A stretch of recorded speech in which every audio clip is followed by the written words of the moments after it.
Hello, everybody. I'm speaking today on matters psychological and practical, I suppose, and hopefully also, entertaining and fun, as well as appropriately serious. I'm talking to Rafe Kelley today, who heads an organization called Evolve, Move, and Play. And I'm very interested, have been very interested for a long time in the role of play in the integration and regulation, not only of aggression, but also in the fostering of pro-social behavior at an embodied level. And there's a literature that has emerged over the last several decades indicating that rough and tumble play in particular is important for kids at very early developmental stages, probably from 6 months up to, who knows up to what level, till you're old. And then that pretend play, which scaffolds in on top of that, is also of primary significance in the development of the ability to act in a truly reciprocal and social manner, a manner also that simultaneously fosters development. So we're going to talk about that today. So Rafe, why don't we start with a bit of your background? Yeah. Why don't you fill people in on your educational background, your interests and all that, and then we'll start talking about getting more to the nuts and bolts of play. Yeah, I think given that you started with kind of rough and tumble play, it'd be good to start with my early childhood. So I was diagnosed with ADHD and dyslexia at an early age, and my dad had had similar learning disabilities that he'd really struggled with. And I was kind of raised in that counterculture, so my dad wanted to just take me out of the school system and just unschool me. And my mom didn't, so there was a big conflict there. And my dad kind of reacted to that by just sort of pulling away from me and sort of emotionally neglecting me. So I was acting out in school and getting in lots of fist fights. And I got introduced to the martial arts when I was 6 years old, and that started helping me learn to regulate my emotions. And then I had a mentor who came into my life who actually took over my education and started homeschooling me after going into fourth grade. And he did a few things that were really helpful to me. He, let me spend, just 2 hours a day doing homework, and then the rest of the day I would be out running in the woods. But he also did rough and tumble play with me extensively, pretty much every day. And so we would wrestle all the time, and that became incredibly healing for me.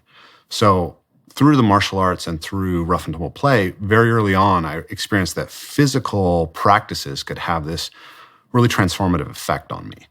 And how old were you when that started, that rough and tumble play? Yeah, so my dad did a lot of rough and tumble play with me when I was little, but then there was that period where it was more neglectful in our relationship. Then this second mentor who came into my life when I was 8 years old. 8, yeah. Yeah, well, that you pointed out something very interesting there with regard to your father. I mean, I've actually seen that pattern in many families. Mm-hmm. And it seems...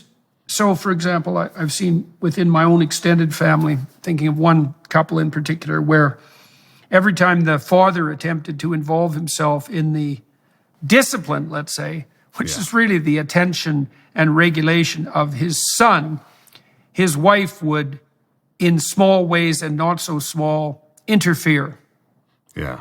In a rather punitive manner, treating her husband as if his interaction, his involvement was both inappropriate, ignorant, and dangerous, something like that combination. And my experience with that has been that what men usually do in that situation is pull away. Yeah. And that's really devastating for the kids. Like the mother has to put up a bit of a barrier because there should be a little tension between the parents about how the kids should be treated. And the mothers tend to be more prone to provide security and comfort, and fathers to provide encouragement and challenge. And getting that exactly right really depends on the temperament of the parents and the temperament of the child. And so there has to be some tension. But it's unbelievably easy for women to be overprotective of their children enough to stop fathers from interacting. And then what often happens as a consequence of that is the women then ask themselves why the hell the father isn't more involved with the kids. And often the answer to that, not always, but often is, well, you punished it out of existence. Every time the father stepped forward to take an interest, you put up a barrier that was non-trivial, a moral barrier often, and you do that 100 times. Yeah. That's that. Yeah. So anyways, that's a common pattern. And so, but you had a lot of interactions with your dad when you were young, very young. Yeah, I had a very good relationship with my dad. My dad's a really interesting and creative person. He's a famous natural builder. And he was very playful with me when I was young. He's a really, interesting person in that way. But he's a member of the counterculture. He grew up, my father was actually in jail during my mom's pregnancy for selling marijuana. So there was real conflict. My mom had reason to be protective in some sense, and my dad was struggling with some of those things. But he and I have a great relationship now. But it did set me up for this sort of crisis at a very early age that then was resolved through getting access to rough and tumble play and then epic literature, which was also really important to me. Yeah, so this guy the guy that started to play with you when you were 8, how did that come about? And why did your mother and father encourage that or even allow it? Because that's also a place where, people can be skeptical. Yeah. There's a whole story there. But basically, we rented land. So my dad owned 12 acres. There was a kind of a hippie commune. And so we just rented a space to this couple. It was 2 men who'd moved in. And my mom was desperate for babysitters, and he offered himself as a babysitter. And then over time, we just got closer and closer. And so when my mom took me out of school, initially she was going to do some of the homeschooling. And then over time, it was like the demands on her for taking care of the family financially and taking care of my little sister were sufficient that it was very difficult for her. And he was just there and, was willing to do it. And so that's kind of how that worked out. So what I wanted to share was that as I kind of then developed, I was in this Red Cedar Circle, which is a kind of Native American religious group in my late childhood, early teens. And there were a lot of other young kids there whose families were part of it. They were 2, 3, 4 years old. And so by the time I was 12, I started really being asked to babysit these younger kids. And I noticed that they all had this incredible hunger for rough and tumble play. It was like this deep unmet need that I was seeing in children everywhere. And so I started just being the guy who would roughhouse with kids at any social gathering. And then people started asking me to come over. When I was 13, one of my closest friends died, unfortunately, after a bike accident. He had his spleen taken out, and he didn't get sewed up properly, so he hemorrhaged out. But he had a 6-year-old brother, and his brother started having a hard time falling asleep after he passed away because he used to roughhouse with his older brother every night before bed. So his mom called me and asked me to come over a couple nights a week and just roughhouse with this kid so that he could sleep. And so I developed a really close relationship with him kind of through that same relationship. So I get to kind of step into that role in facilitating rough and tumble play for younger children, starting as a young kid. And then I went on to work as a mentor for kids in my teens. And then I became a gymnastics coach. So independently, I'd also developed just an interest in general athleticism. And I started coaching gymnastics. And again, I had these young, crazy boys with tons of energy and found that they really just wanted someone who was willing to wrestle with them. And so I've kind of done that repeatedly, and I've really seen how much of an impact that can have. And so Just like physical exercise, daily spiritual exercise is critical to your well-being, especially in a world where attacks on faith and religion are happening all around us every day. There's no better time for a daily habit of prayer than during this season of Lent with Hallow, the #1 Christian prayer app in the US and the #1 Catholic app in the world. With Hallow, you can pray every single day leading up to Easter alongside world-famous Catholics and Christians like Jim Caviezel, Father Mike Schmitz, and even Mark Wahlberg. Dive deep into Scripture and the second most read Christian book of all time, The Imitation of Christ. You'll learn how to become a better individual through prayer, fasting, and giving in spite of today's broken world. Download the app for free at hallow.com/Jordan. Set prayer reminders, invite others to pray with you, and track your progress along the way. Get an exclusive 3-month free trial at hallow.com/Jordan. That's hallow.com/Jordan. I first came across the play research through a man named Frank Francich in his book, The Exuberant Animal, and I started digging into it behind that, and then came into Stuart Brown's work. And I'm not sure if you're familiar with Stuart Brown, but Stuart Brown was a psychological researcher as well, and he was looking specifically at spree killers, people who go out and kill a lot of people in one go. And he was looking for any kind of common trait in their development that would explain this pattern. And what he found was actually inhibition of play. That if you look at spree killers, they almost always were prevented by their parents from playing. Their parents treated play as unnecessary and as something that had to be restricted. And that this, he believed, was the center of that. And then through Stuart Brown, I became aware of Jaak Panksepp's work. So later, when I came into to your work and started listening to you talk about Jaak Panksepp and the rats, I was like, oh yeah, this is it. And then obviously you've written that paper on rough and tumble play and the regulation of aggression, and that paper was just like, yes, absolutely. For me, because I was put in detention when I was in second grade because I actually bounced a kid's head off the concrete and like bust his nose open. And it was only because someone was willing to go really deep with me into that intense physical play that I was able to let go of that need to express the aggression in the actual social situation and to develop empathy. That's what I think is so incredible about, what you've talked about and what I've seen is that we think that it's like just mocking out combat and building the skills of combat, but actually what you're really doing is learning the dance of recognizing how your touch and the way that you move with somebody, how that plays out in them. And then that's that kind of really building ground for empathy. Mirroring. Yeah. Well, there's, I have a great paper on my personality course website on the hypothalamus.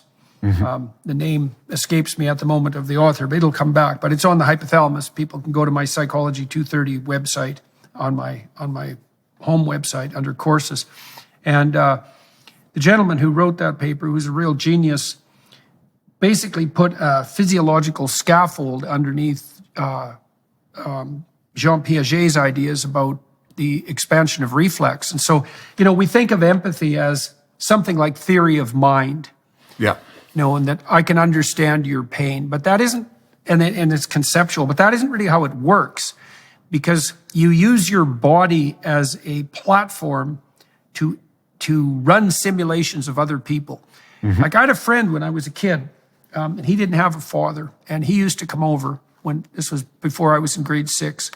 My dad actually stepped in sort of as a surrogate father for him. And I used to wrestle with this friend of mine, and every time I wrestled, I got hurt. He'd stick his thumb in my eye or some damn thing. It was really awkward physically, Yep. And I realized even at that age, it was because he didn't know how to play. Yep. And that dance that you describe that's part and parcel of extended rough and tumble play, the reason it develops empathy is because while you're wrestling and playing in that physical manner, you get to see, first of all, where you get hurt, how far you can be extended and how far you can be pushed until the excitement and challenge turns into pain, and there's a limit there.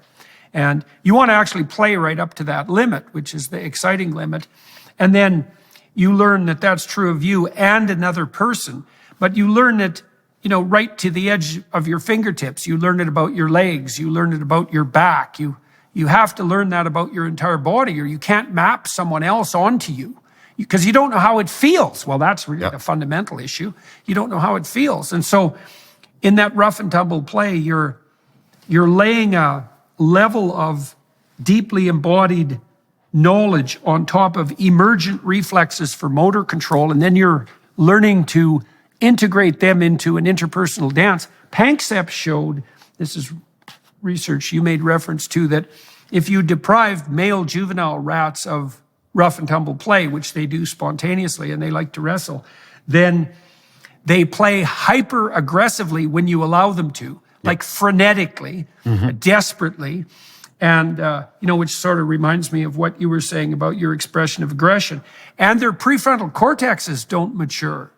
Yeah. And you can suppress their excess play behavior with amphetamines, which is Ritalin, for example. And so what really seems to have happened, and this is an epidemic, and it's an appalling epidemic, is that we have all these boys who are likely high in extroversion and openness, so very exploratory boys, some of them more disagreeable, so also that would make them also more, less naturally empathic, who are absolutely deprived of play. And so they're desperately moving because they need to, and then that's medicalized because the goal is to sit down and shut the hell up even though you're 6 years old.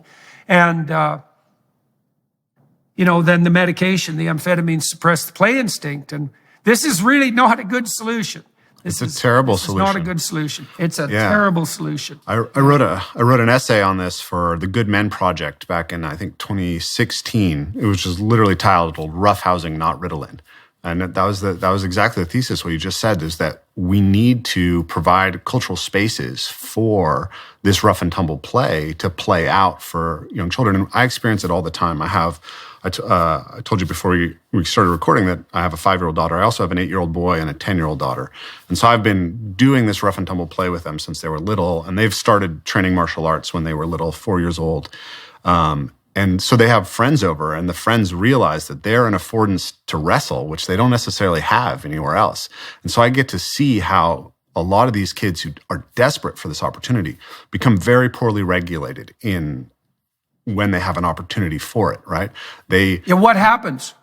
Well, they don't know how to control their force levels. They don't know that like it's appropriate to like wrestle somebody and not to bite them or to throw things at them, right? Or they can't control their emotions. So, like one thing I have to work on with my kids is because they've learned jujitsu since they were little, like they're used to doing chokes. And I have to like make sure they remember, because like if you put a chokehold on a kid who's never been roughhoused with, that will just destroy their emotional regulation completely. And so my kids, they don't for them all this stuff is very natural. They don't but they have learned, and they are learning, and it's amazing to watch how well they can handle it. And so my son, who's 8 years old, he's a little bit smaller for his age, or he's a third grader, and he's just kind of old enough to be a third grader. So he's on the bottom end of that class. So kids will kind of push on him because he seems like he's small, right? And it's amazing to watch him just not have an emotional reaction and be physically strong enough and balanced enough that when a kid tries to punch him, he moves out of the way and he grabs them and holds them with his hand and just stops them completely. Right. So it's really an extraordinary power. Part of what you're pointing to there is that emergent tolerance for provocation, which is also really important later in life, say if you're married, because you need to be able to regulate your emotional response. And of course, the most direct provocation is going to be the provocation that you experience when you're directly physically challenged. And to learn to stay within the bounds of acceptable play while you're being provoked, which is exactly what's happening when you're wrestling, does lay the groundwork for civilized interaction. A lot of people, when they're married, they can't really have a serious conversation. They can't go down into the depths where the real reparation work might need to be done, because they're afraid that if they're provoked, they don't know what they'll do, And what do people do? They break down in tears and have a fit, or they get aggressive, or they respond inappropriately in an aggressive manner, and that can be physical very quickly. And then they don't know what they're doing, so they're very awkward in their aggression. They don't know how to calibrate it. And so because they don't have that underlying complex dance of provocation and response that's all calibrated, they can't ever risk provoking each other. Plus, the other thing they don't learn, which is really important as well, is that if you're wrestling with someone and playing around, you kind of encapsulate the conflict and you give it a space to make itself manifest. But the rule is when you're done, you're done. Yeah. And then you just return to normal life. And, the other thing that people don't have often is they don't know how to bring a fight to an end. And so they won't start a fight because they're afraid that it'll never end.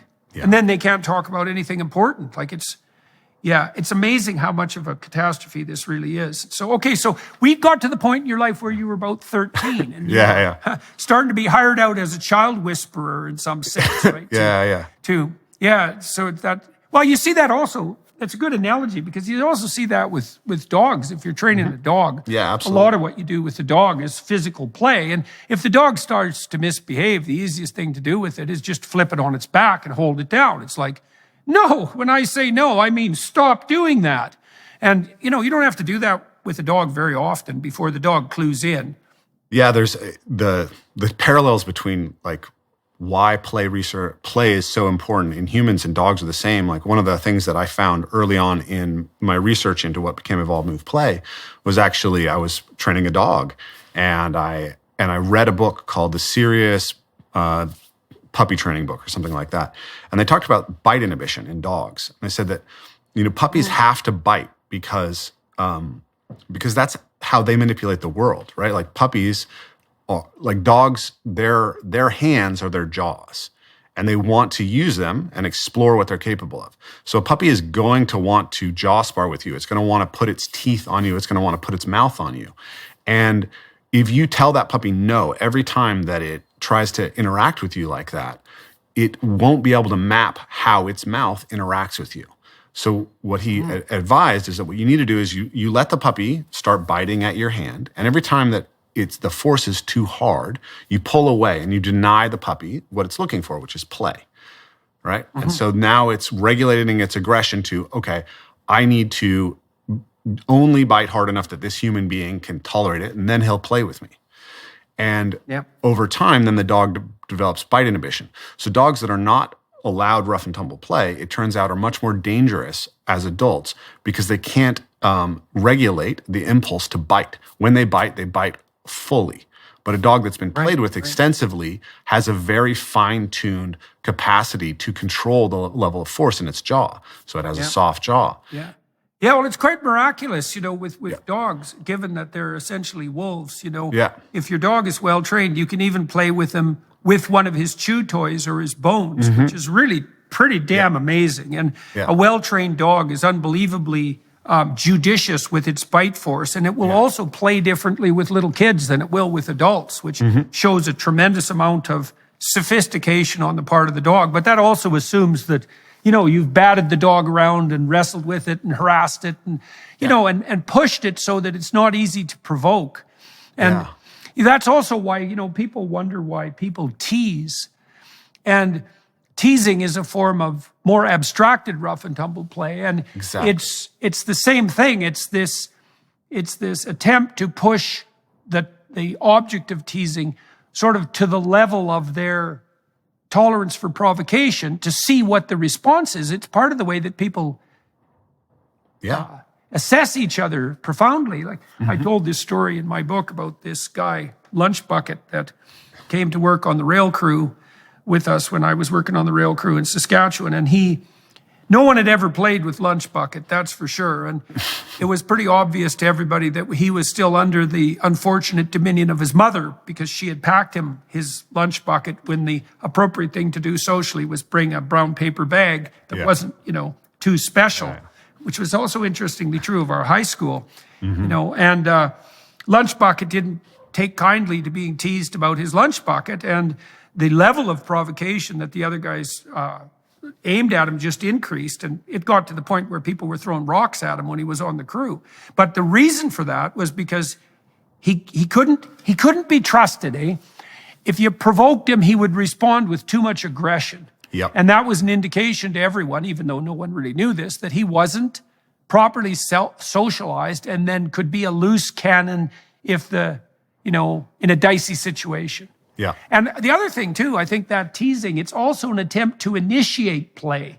Yes. One of the things you see with kids is that when they meet each other on the playground is they'll immediately challenge each other. They sort of start out assuming the other kid is like younger and less developmentally able. Yeah. But they ratchet that up quickly to see if they're at a peer-to-peer level.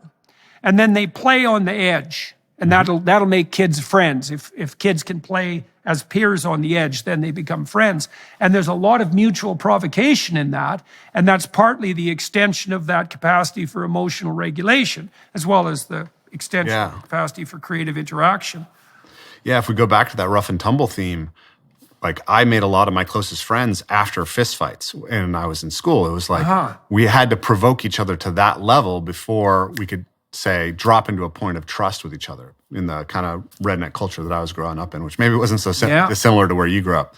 I wanted to go back to something you said earlier because I wanted to reflect a couple of things that I learned from your work, in specifically in this idea of how the rough and tumble play is this game that scales up. That what I think is so profound about like J.J. Gibson's work and some of these people that we're referencing is you actually can't see the meaning in the world if you can't act it out, right? What we perceive is actually dependent on how we can act. And so when we engage with something like rough and tumble, we're actually mapping in the different potential meanings of touch. And when we don't get that opportunity to engage in rough and tumble play, what's actually happening is that we're losing the map of what a physical interaction can mean.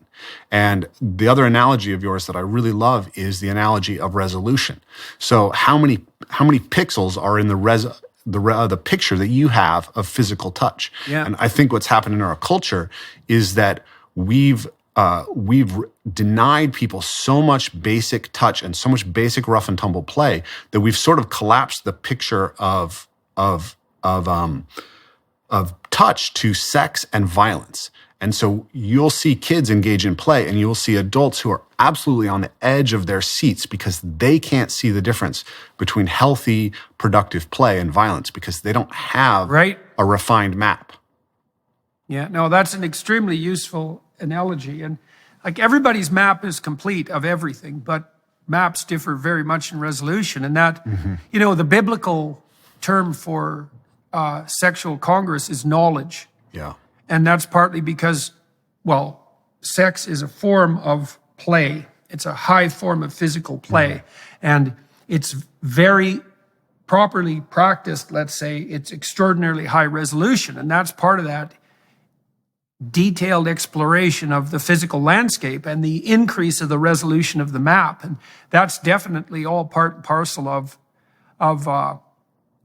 exploratory rough and tumble play. I mean, part of the reason that people are loath to allow their kids to engage in boisterous play is because, as you said, their maps are so low resolution that they can't distinguish between true aggression and pretend aggression. And so they're often people who are afraid, for example, of dogs because they can't distinguish a dog with its tail wagging, its mouth hanging open, you know, that wants to play and is making maneuvers in that direction. They can't distinguish that from an aggressive onslaught. This is why you see in schools this idiot insistence that, you know, there should be no competitive play.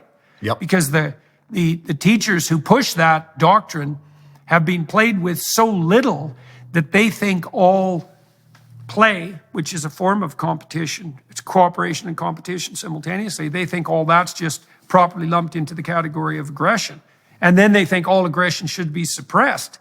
And it's absolutely, it's awful for young boys, but it's awful for women too, because the boys then end up awkward with low resolution physical maps. And, you know, they can't dance and they can't move and their emotional regulation is volatile. And I think, to quote Jordan Peterson, it's a complete bloody disaster. what we're doing to children. Right. When I first started Evolve Move Play, Mercer Island, which is one of the school districts that was near us, had banned tag, like completely, no touch-based games. And they had shortened recesses to 7 minutes. And their justification for this was because children couldn't play for longer than 7 minutes without experiencing conflict. And this is just, Jesus, man. It's so absurd because it's like, how are they ever going to learn without these things? Well, the thing is, people who take that tack assume that enforced zero conflict equals peace. You know, when you talked about this experience you had with your friends, that often you had a fight with one or more of them, and you know that's another thing that's quite different about boys and girls, because boys will often, even with their friends, push conflict to the point of an actual fight. And that generally does exactly what you said. It either if two boys face off each other and are willing to fight, generally they won't pick fights with each other anymore. That usually brings it to an end. And it's not that rare for that to turn into a friendship, which is also very, very interesting and strange thing.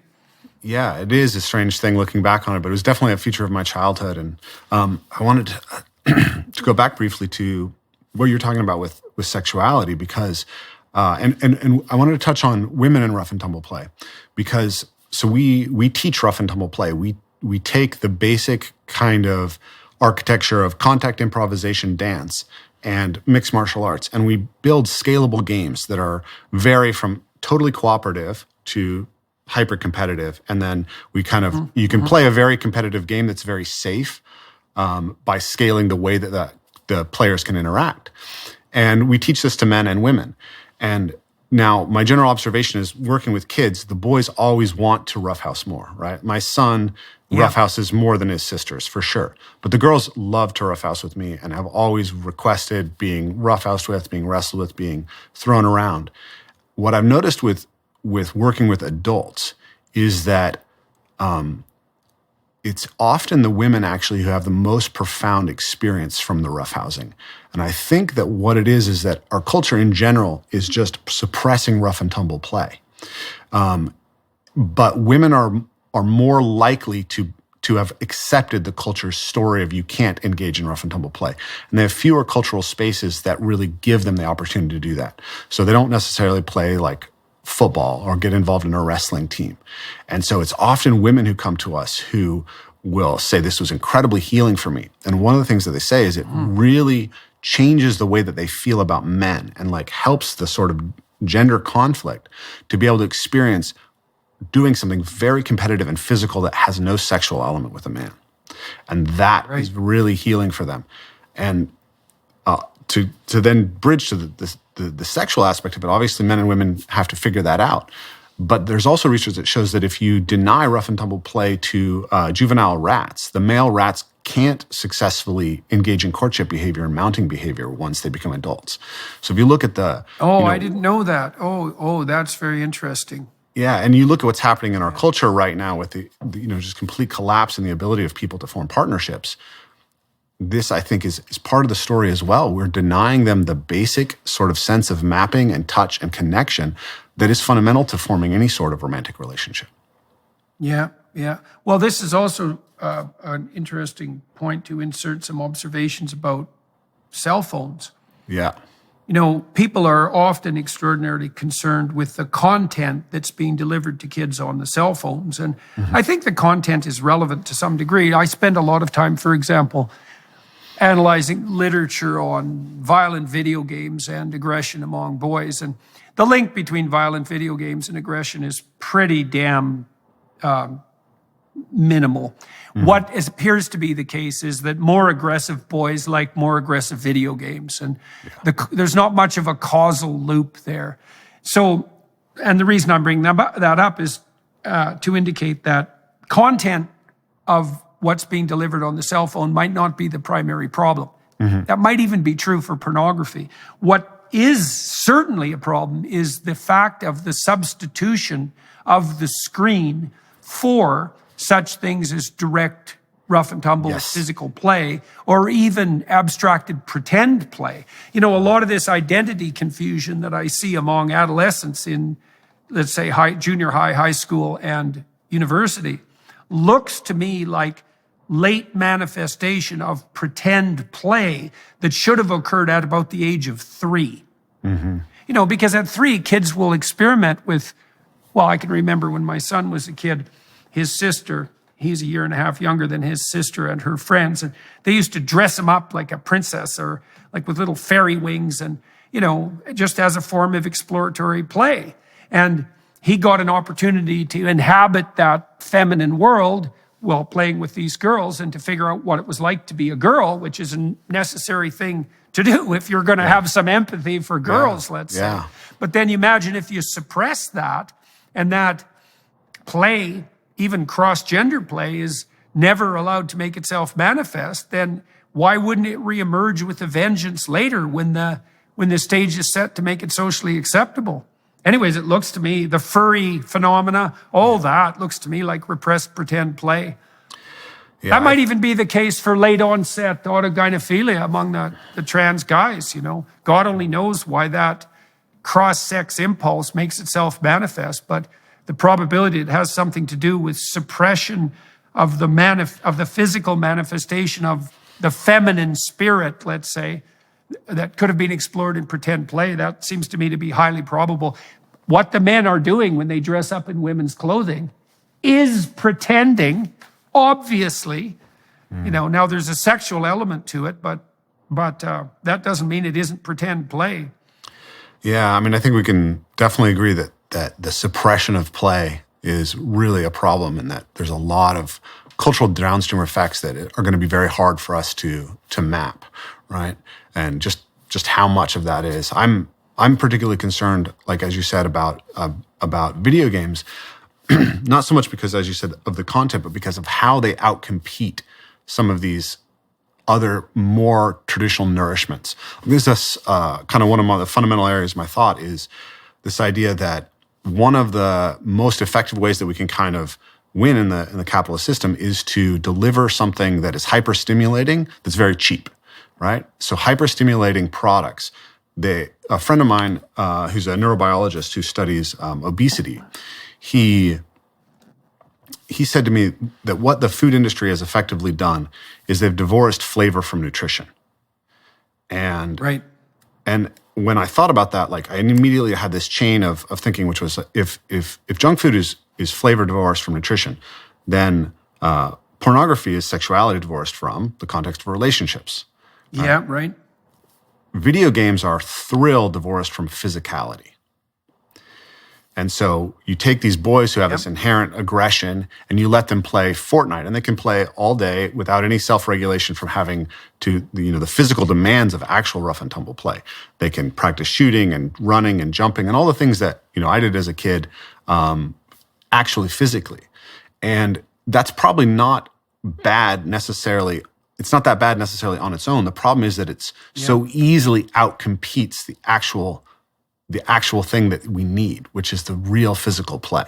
Yeah, well, I saw that just recently this week. I was out with some young people, relatives of mine, and I hadn't met them for years. And we were in a social situation for about 45 minutes, sitting around a couch and some living room chairs around a fireplace after dinner. And one of them was 13 and the other was 21. And they were just on their cell phones the entire time, the whole time. Yeah. And I thought, well, I felt very bad for the kids because I thought, well, first of all, I thought, it's like, what the hell are you doing? There's 5 of us around the fireplace and you're on your phones, completely engrossed in them. And I don't know what you're doing on your phone, but whatever you're doing, you're not being here now with actual people. Yeah, absolutely. And I think their whole lives are like that, and part of the reason kids are so confused about their identity is because their identity is never played out in the actual world. They're in these virtual delusions. Because what you're describing is actually a kind of delusion, right? It's an artificial world that isn't properly mapped onto the real world. So delusional landscapes of entertainment. And that certainly is the case for pornography. Yeah. So this kind of gets to the center of my message, I think that in order to address the meaning crisis, we actually have to kind of invite people back into their body, and that there are fundamental reconnections that we have to make with the world. We have to renew that relationship with the world. So we've been talking a lot about the rough and tumble play, and I think of that as one of like 4 fundamental, or so let's say 5 fundamental connections we have with the world, and those are kind of the internal connections within the self, the body. To itself, the body, mind, spirit, emotional aspects. So I think of it as like the somatic and structural layer. And then there's the body to the environment, how we move through the world. And that's parkour, or gymnastics or track and field. But parkour, I think, is the most kind of profound expression of it. It's the closest to the sort of exploratory locomotor play that you find in every culture and in and really in all other animals almost. And then you have the object manipulation. Human beings, of course, are tool-using animals. So right away, kids want to play with sticks and balls and ropes and manipulate them and put them in their mouths when they're little and figure them out. And then there's other people, which is the rough and tumble aspect that we've talked about. And then the last is, I think all of those things put us in relationship to something transcendent.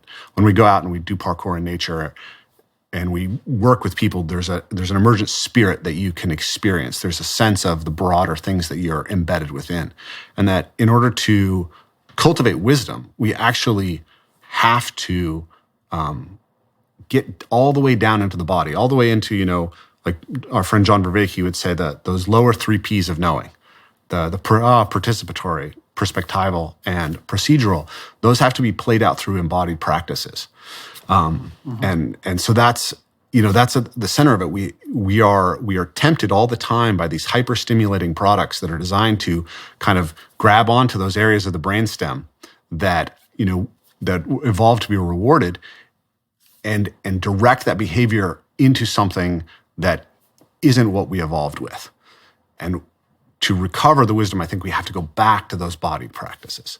So can let me ask you some practical questions, because a lot of people who are listening, they might not even know how to initiate play. Like people have asked me to write a book on parenting, One of the problems I have with that is, I don't have little kids anymore. And so I kind of forget what I know, It was never exactly explicit. Now, I was very fortunate when I was a kid because both my mother and my father paid a lot of attention to me. And my dad, in particular, is markedly good with little kids. Oh, wonderful. And I think that was because he had a really, really good relationship with his grandfather and had a lot of attention paid to him. And so that was just an embodied practice, let's say, in our household. And so I know exactly what to do with little kids. I'm not the least bit afraid of them. I know exactly how to play with them, even if they're timid. I know how to poke them and, jolly them into a bit of a reaction and to entice them out of shyness. But I don't exactly know how to tell people how to do that. So when you're working with kids who are awkward and who have been deprived of play, and you're trying to entice them into a game, you've obviously thought this through structurally. What do you actually do to get the kids to play? And how do you teach people to play with their kids or with other people? What are the practical aspects? Yeah, absolutely. So when we're inviting people to kind of begin play, there's a couple things that we can do. One is we can think about how we constrain the game, right? So all my teaching is sort of deeply influenced by the constraints-led approach and by the ideas of ecological dynamics. So rather than, say, trying to teach someone how to punch before we let them spar, we develop a game that doesn't require them to know how to punch yet, right? So the first game that we introduce to people, a lot of times in the competitive aspect of rough and tumble play, is just like standing on a narrow surface and grabbing the other person's hand and trying to pull them and off-balance them. So this is a game that works really well to introduce competition because it's totally safe, right? I'm not manipulating your body in any way that could potentially hurt you. So when you say stand on a narrow surface, tell me exactly what you have people do. So like a common one, this game was originally taught to me by a friend, and we just did it on like curbs in a parking lot. But a lot of times at my workshops, so you're on the edge of something. Yeah. So there's a reason why that works. It makes the win condition a lot easier, but also it disadvantages larger athletes, which is important because the physical strength is obviously going to help the larger athletes succeed. But because a bigger athlete has a bigger moment of sway, their balance is actually a little bit easier to compromise. So you can take a small woman and a large man, and if they're both inexperienced, the gap that you would experience introducing them to just wrestling is much lower in this initial game. And so people can get a lot of... So they just grab one hand? Yep, it's and then they hand just versus pull hand. each other off balance. Exactly. Oh yeah, that's cool, because the conditions for victory are very, very clear. It doesn't require a lot of aggression to move forward. It shouldn't be intimidating to people. The rules are easy to learn. Oh, yes, that's a good one. That's something you could play. I often, with little kids, like one of the games I used to play with my kids was just to step on their feet. And they try to step on my feet at the same time, obviously socks. And you can make quite a noise with your foot. And kids find that. And they can back off when they can back off real easily to get out of the game if they're feeling a little bit, intimidated. But, they'll laugh and cheer away at that. And so that's an analogy, I would say, or an analog to this off balance. Yeah. Okay, so that's a good place to start. So I was playing with my 4-month-old granddaughter. She could actually play this game. Yeah, it was amazing. It's the earliest I'd seen someone engage in truly reciprocal play. She was really 4 months old. So I'd go 1, 2, 3, hold her on standing on my knee, 1, 2, 3, and then bop her head on mine. Yeah. And then 1, 2, 3, bop. Yeah. 1, 2, 3, bop. And then I started playing with the gap between the numbers. 1, 2, 3, bop, to add an element of surprise. And man, I'll tell you, after 15 repetitions, she got the game. That's wonderful. And so that was really cool because it was, it involved that immediate touch, but so there's this, it's kind of like peekaboo. It's like there's a predictability and then a surprise, which is part of a game. But it was a harmless initiatory game. But it was really something to see that she caught on, and it's theme plus variation too, which is something you see in musical play. Yeah. Okay, so you have people try to pull each other off balance. I imagine so how do people react when you first introduce them to that idea? Like, what's the range of reactions? Well, what's interesting is in the past, more so in the past when people were less familiar with my work, I'd get a fair number of students, almost all of them women, who would say, I want to participate in everything, but I don't want to do the rough and tumble play. And it would be like, okay, we'll get to it, and you can choose not to if you want to, but if you see it and you want to do it, please step in. And what we find is that people will tell you, I'm scared of this. I never liked physical aggression, anything like that. And you give them this opportunity to play a game that's highly competitive, that they have a sufficiently high probability of winning, right? The 30% that Jaak Panksepp says, right? And that feels totally safe. Everybody enjoys it without fail. For 10 years of teaching this drill, I've not had one person who's come to a seminar who has not been lit up and smiling and laughing by the end of playing that game. Yeah, I wonder what that laughing signifies. When I used to go work out with my friends in Boston, one of our games was, especially during a bench press, was to crack a joke and make the person laugh, because you lose all muscular control when you laugh, eh? Mm-hmm. Which is extremely interesting, because laughter produces a physiological cessation of the ability to be aggressive. You just have no muscular tension. And so there's something about laughing that's indicative of genuine safety and peace, right? And it's indicative at a very low level, because it's pre-conscious laughter. If you laugh consciously, it's forced and fake. It has to be spontaneous. And so you see people doing this competitive off-balancing game, let's say, and you get joy and laughter. And I think that's a deep physiological reflection of the observation that there really is safety and peace and play happening in this space, right? It's a celebration of that. Yeah, if we go back to the idea we were exploring earlier, that like these things are actually fundamental to how we attune and develop a real map with somebody, right?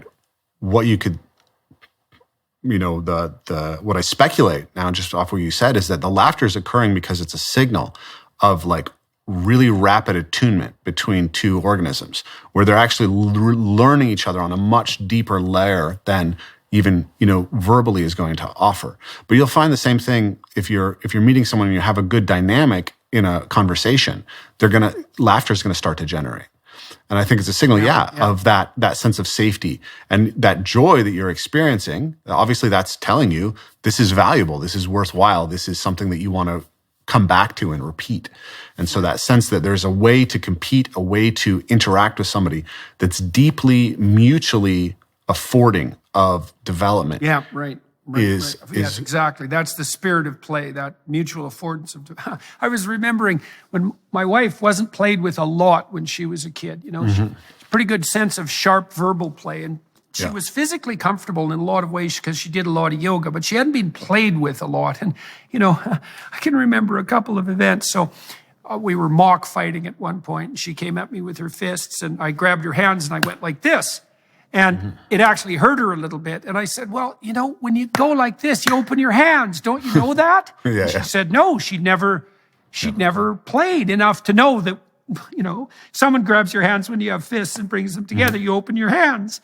Well, so I showed her how to do that. And then another time she was sitting on the couch and I had a pillow and I went like this, which means, look out, a pillow is coming. So I went like this and then I threw the pillow and it got her. And she was a little bit, what would you say it? Surprised. Yeah. And I said, well, I showed you the pillow was coming. Why didn't you catch it? And she said, well, she had no idea that, 1, 2, 3 meant look out, a pillow is your way. Now her siblings were much older than her, and so, and my siblings were very close in age to me. And so, I had more of that intense play than she did, but a lot of these basic rules of physical engagement she hadn't learned. And so, okay, so now you're putting people on the edge, you're having them unbalance each other. Where do you progress from there? Yeah, so the basic structure is we think about what are the tools that we can manipulate somebody's body with. So the first tool that we allow is just the closed hand, right? And then what's the targets?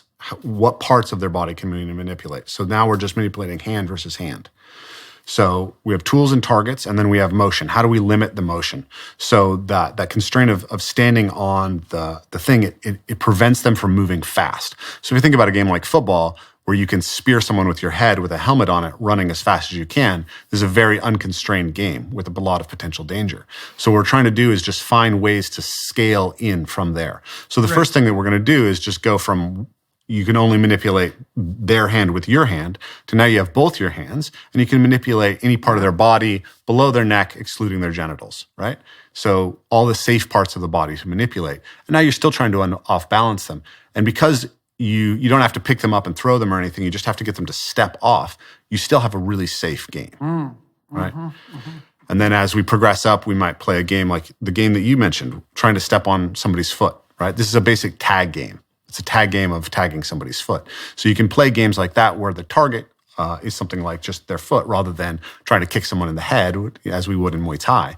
But we're starting to learn how to interpret somebody entering our space, somebody, that gap closing, the sense of rhythm, the sense of timing that somebody has. And all that's going to donate to these games as we move down the kind of the progression. And then we think about the progression as working towards the highly competitive, highly free, unconstrained games like mixed martial arts, but also moving towards the highly attuned acrobatic games like dance, because we want people to be able to have that sense. Your next book, I believe, is called We Who Wrestle with God. Yeah, right? yeah. And so I was listening to you talk with John in one of your first interview with John, and you were talking about that idea of like, maybe the right relationship to God is to wrestle with him. It's something that you have to struggle with. And I never thought about that precisely in that embodied sense, although obviously when Jacob wrestles with the angel, it's physical combat, right? But I hadn't put that extra piece in there. So that's very interesting and useful. I'll file that away. Yeah. So the question that I had when listening to that is, how can we become the type of people who can wrestle with God if we've never wrestled, right? Yeah. We have to build that. So I said this to one of my groups of students, and it was interesting. It was the women in the group who said, what if the right relationship to God is dance? And I said, it's both, right? It's got to be both. So in the way that we educate people physically, we want to be exploring these two parameters of how we can go deeper and deeper into attunement and the affordances that come with attunement, and how can we compete and press each other right to our edge as much as possible. Well, it's interesting that you've got two poles there, eh? There's sophisticated dance as an extension of embodied play, and then there's sophisticated combat as an extension of play. And I wonder do you suppose the dance element obviously maps more self-evidently onto male-female relationships and sex. Yeah. And the wrestling per se has more to do with, I suppose, something like the hierarchical organization of the social structure. There'd be more, because there'd be some dominance and submission associated with that, and the attempt to build something like a hierarchy of competence. But it's interesting that you have those two end extensions for that play makes itself manifest in relationship to. And I don't know exactly how to conceptualize that. Well, let me tell you something. This reminds me of something of another way that I've kind of like taken some ideas that I got from you and extended them in my work. But you've talked about the idea that, dominance hierarchies are older than trees, right? You can look across the animal kingdom and find that there's forms of non-lethal agonistic combat by which we determine the dominance hierarchy. So what's fascinating about like Yakpengsep's rats We should call it the competence hierarchy. Yes, I agree. I agree, absolutely. So the competence hierarchy. So rats, when they wrestle, they pin each other on their shoulders. This is fascinating because it's almost a cultural universal that there's some form of wrestling that involves pinning the other guy on his back. And we see this across the animal kingdom. If goannas, right, like big lizards in Australia, they wrestle and knock each other over and get on top of, one's pushing the other one down on the belly. Even venomous snakes will wrap each other around the head and try to press the other one's head to the ground. So I think that that there's this central problem that animals had, which was there are better places to be and worse places to be. And we want to determine who gets to be in the better places and who has to be in the worst places. And we want to do that in a way that's going to be minimally damaging to everybody. So we're going to develop so a it's way the best way of it's the best way of coping with those occasions when the competition does have a zero-sum element to it. Yep. Yeah, exactly. So, but here's the interesting thing is how the non-zero sum evolves out of the zero sum. So first we have this, we're going to kill each other first, and then that's really expensive. Let's not do that. Is there a way that we can play where we're not going to kill each other? So a venomous snake doesn't bite with its venom. It doesn't waste that. It wrestles in order to determine the hierarchy. So now when we wrestle, once we have that, we have this capacity to exact that basic structure to say, hey, you and I, we can play this game when it's not about actually determining the competence hierarchy. It's just about building our competence for when the real problem happens. So so now all these animals have this basic drive to engage in some kind of competitive wrestling because it helps them develop social competence. But now all these other things can get mapped into it. It can get exacted to be something that's building empathy. So as we become social animals, now we are actually going to this as a place by which we begin to map in a sense of what the other is. We develop theory of mind. That stuff about Yakpengsep's rats and the fact that the bigger rat has to be able to know that if it wins too often, the small rat won't play with him. That's the beginning of theory of mind.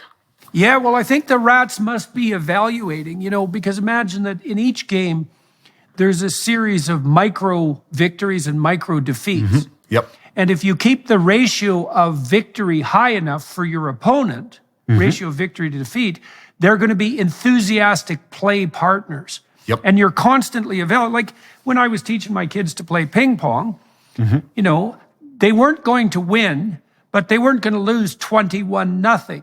Yeah. I would just ratchet up my skill level so that I kept them on the edge of their performance. And that meant that, they'd gain as many points as I could allow them to gain. I still see that with my son, because I taught him to play ping pong and then he got better than me because he learned all my tricks and his new tricks. And, it'll be frequently the case that I'm ahead of him, say 17-13 near the end of a game, and then he'll really kick into high gear. Yeah. And it's very annoying because I've been working pretty hard on my edge trying to give him a good stomping, but he has some left in reserve, but he's calibrating. We automatically calibrate if we're sophisticated players to keep our partner on that dynamic edge of development. Exactly. This is also why it's so wrong to think about competition as a zero-sum process, because if you're competing optimally, first of all, you want a well-matched partner because otherwise it's not a fair game and it's no fun. But if you're competing optimally, your opponent has micro victories the whole way along. And the rats must pick that up. The big rat must understand that if he's dominating too heavily, the game starts to become no fun because the little rat gets demoralized and then won't put up a good scrap. And you do the same thing with puppies, as you let them win as much as is appropriate. And it's the same with your kids. You let them win as much as is appropriate, but no more than that. And you do that while simultaneously scaffolding their mastery. Yeah, you're working to put them on that zone of proximal development, Yeah. right? Yeah. And so that's the key to good play, and that's what we think is so important about like a actual rough and tumble curriculum, is that it's about educating people about how to, in the deepest embodied sense, find that edge in mixed partnerships, right? Where there is a massive skill gap. How could I play as someone who's 6'1", 220 pounds, has been training martial arts my whole life, with a small woman, and make the game such that she gets something out of it and I even get something out of it? Yeah. Well, how do you do it? Well, let's take that as an example. So you have this large set of embodied skills, and now you're playing with an opponent that is not matched at the edge of your skill set. Part of the way you do that, for example, is by imposing arbitrary limitations on the player, so they have to stand on the edge of a curb. What else do you do to limit yourself when you're dealing with a less able partner, so that the game is still fun for you? Yeah. So in the play research, they talk about self-handicapping. A classic example maybe anybody's seen is a very large dog playing with a very small dog. So if you see a Great Dane playing with a Chihuahua, the Great Dane will flop on its back so that the Chihuahua can jaw spar with it, right? So it's given up all its capacity to move just so that the game can play out in a way that works for both. So we're trying to educate people, as well as we move them through these stages, to learn how to self-handicap in ways that are appropriate for them. So I work on this with my kids, right? So if my son is wrestling, my 8-year-old son is wrestling with my 5-year-old, it's like, how can you limit yourself in the game such that it's actually now a fair fight and it's useful for both of you? So for myself, if I was sparring with somebody, right, I could switch to my offside. I'm a dominant, left-hand forward. So now I have to fight with the other side. I can remove a hand. I can't use both my hands. I can create a set of techniques that I have to use. So I can only use, I only give myself a point if I do this thing, not some set of other things that I might be really good at. Right. I can limit my motion. So you adopt a set of limitations until Exactly. you're evenly matched, essentially. Yep, that's the goal, is how do I find that level of limitation? So for my son and my daughter, they might have a race, and I might say, okay, you guys want to race? We can put her ahead, or we can maybe have you run on all fours and she gets to run on her feet. And then they get something that's mutually rewarding. Right. So let's talk a little bit too about, so we talked about the curriculum of development, and you use basically the equivalent of incremental behavioral exposure, is that you're setting people in a non-threatening initial, highly structured situation, and then you remove a constraint at a time, essentially, as people scaffold up their ability to play. How does the parkour, we should define parkour for everybody, because not everybody listening will know. And why don't you introduce that into it? Because that's also the person against the world instead of the person competing against another person. Yeah, this is the perfect bridge. So I found parkour when I was 23 years old, and I'd been doing gymnastics for some period of time before that. And it's very interesting because I remember really clearly, I was very influenced by The Lord of the Rings. And I remember really clearly as a young, I'm like 12 years old, realizing that there were no dragons to go out and slay physically. And so when I saw David Bell, the founder of parkour, jumping between buildings, I had this really deep sense that you can do something heroic in life, but the challenge isn't necessarily a dragon out there. It's the fears that are inside you that would prevent you from being able to do what you're going to do. And so I started practicing parkour, and I fell in love with it, and it had this transformative effect on me. And so over the years, I've been like, what is happening with parkour? What is going on? Sorry, just to define parkour for a moment. Parkour is a discipline of learning to overcome obstacles that came out of France in the late 90s. And so it's associated with jumping between buildings, but it doesn't have to be buildings, right? It's just finding obstacles in the environment, running, jumping, climbing, moving on all fours to try to surpass and overcome that obstacle. I could think of it as just playing with obstacles. And I think fundamentally what it is actually just exploratory locomotor play. You've talked about the example of, again, the rat model, right? If you drop a rat into a new environment, it'll first freeze, and then it will explore the environment, but then it will actually play with the way in which it moves through its environment. It will add variation to how it moves. And by doing so, it's actually mapping all the potential pathways in that environment and increasing its behavioral flexibility. Mapping the affordances and the obstacles, you bet. Yeah. Exactly. So that's precisely what we're doing with parkour. And I think it's so interesting because we're literally mapping meaning into the world. What you develop when you start doing parkour is something called parkour vision. So you've been walking through the world for years and you see a wall, and a wall just means a place you can't go in, right? But now all of a sudden, a wall means a place that you can run up, or a wall means a thing that you can flip off of, or do any number of different techniques. So that wall is now much richer for you. It literally is a source of reward to see a wall, because the relationship between the walls actually code movement that you can use. And right. And so that's how it maps meaning into the world. And then there's this sense that you're acting out the heroic archetype every time that you go out to do parkour, right? It is embodying that meta myth, because you'll be walking and you'll see a jump that calls to you. And that jump is it's undifferentiated. You don't yet know what you can do, and it has promise, right? Like if you do it, it's really cool, it's exciting. But if you fail, you might get hurt, right? And especially as you scale up your abilities, like the potential dangers can become very, very high. And so you get to play with and recognize what it's like to experience fear at a really deep level. And then you get to go through the physical process of, how does my body handle this fear? What do I need to prepare myself? And then how do I make the commitment and make the jump to the other side? Right. Well, it's a great form of play symbolically, because, the landscape is one of pathways, affordances, and obstacles. That's basically how the world lays itself out for us. And, you can avoid an obstacle, but the highest art is to transform an obstacle into an affordance, right? This is no longer an obstacle. It's something that I can use to facilitate my pathway forward. And that's the highest form of play. I mean, one of the things I've learned with some difficulty, let's say over the last 5 years, is that the most adversarial obstacles in the form of, let's call them pathologically narcissistic and destructive journalists, are actually afford the most serious play, because the more intense the attack, the more potential there is in making your ability to contend with it manifest. And that's a very strange thing to learn, but it's, and it's not a game without high stakes, but man, it's something to think about, is that the highest art of mastery, the highest form of mastery, is to turn the worst obstacle into the most remarkable affordance. Absolutely. There's something deep about that, that you may know this, you probably do, that we calibrate a lot of fine actions with opponent processing.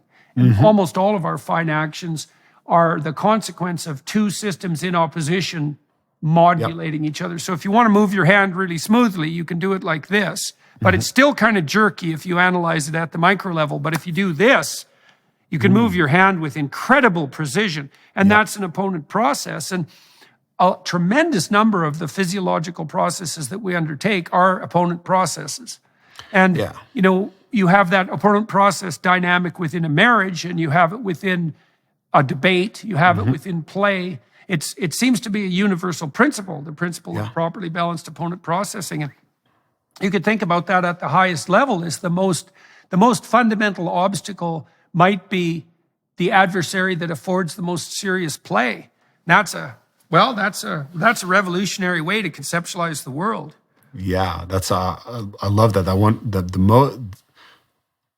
the most challenging adversary that you can handle, that affords you the capacity to play, that I think is really at the center of what provides that.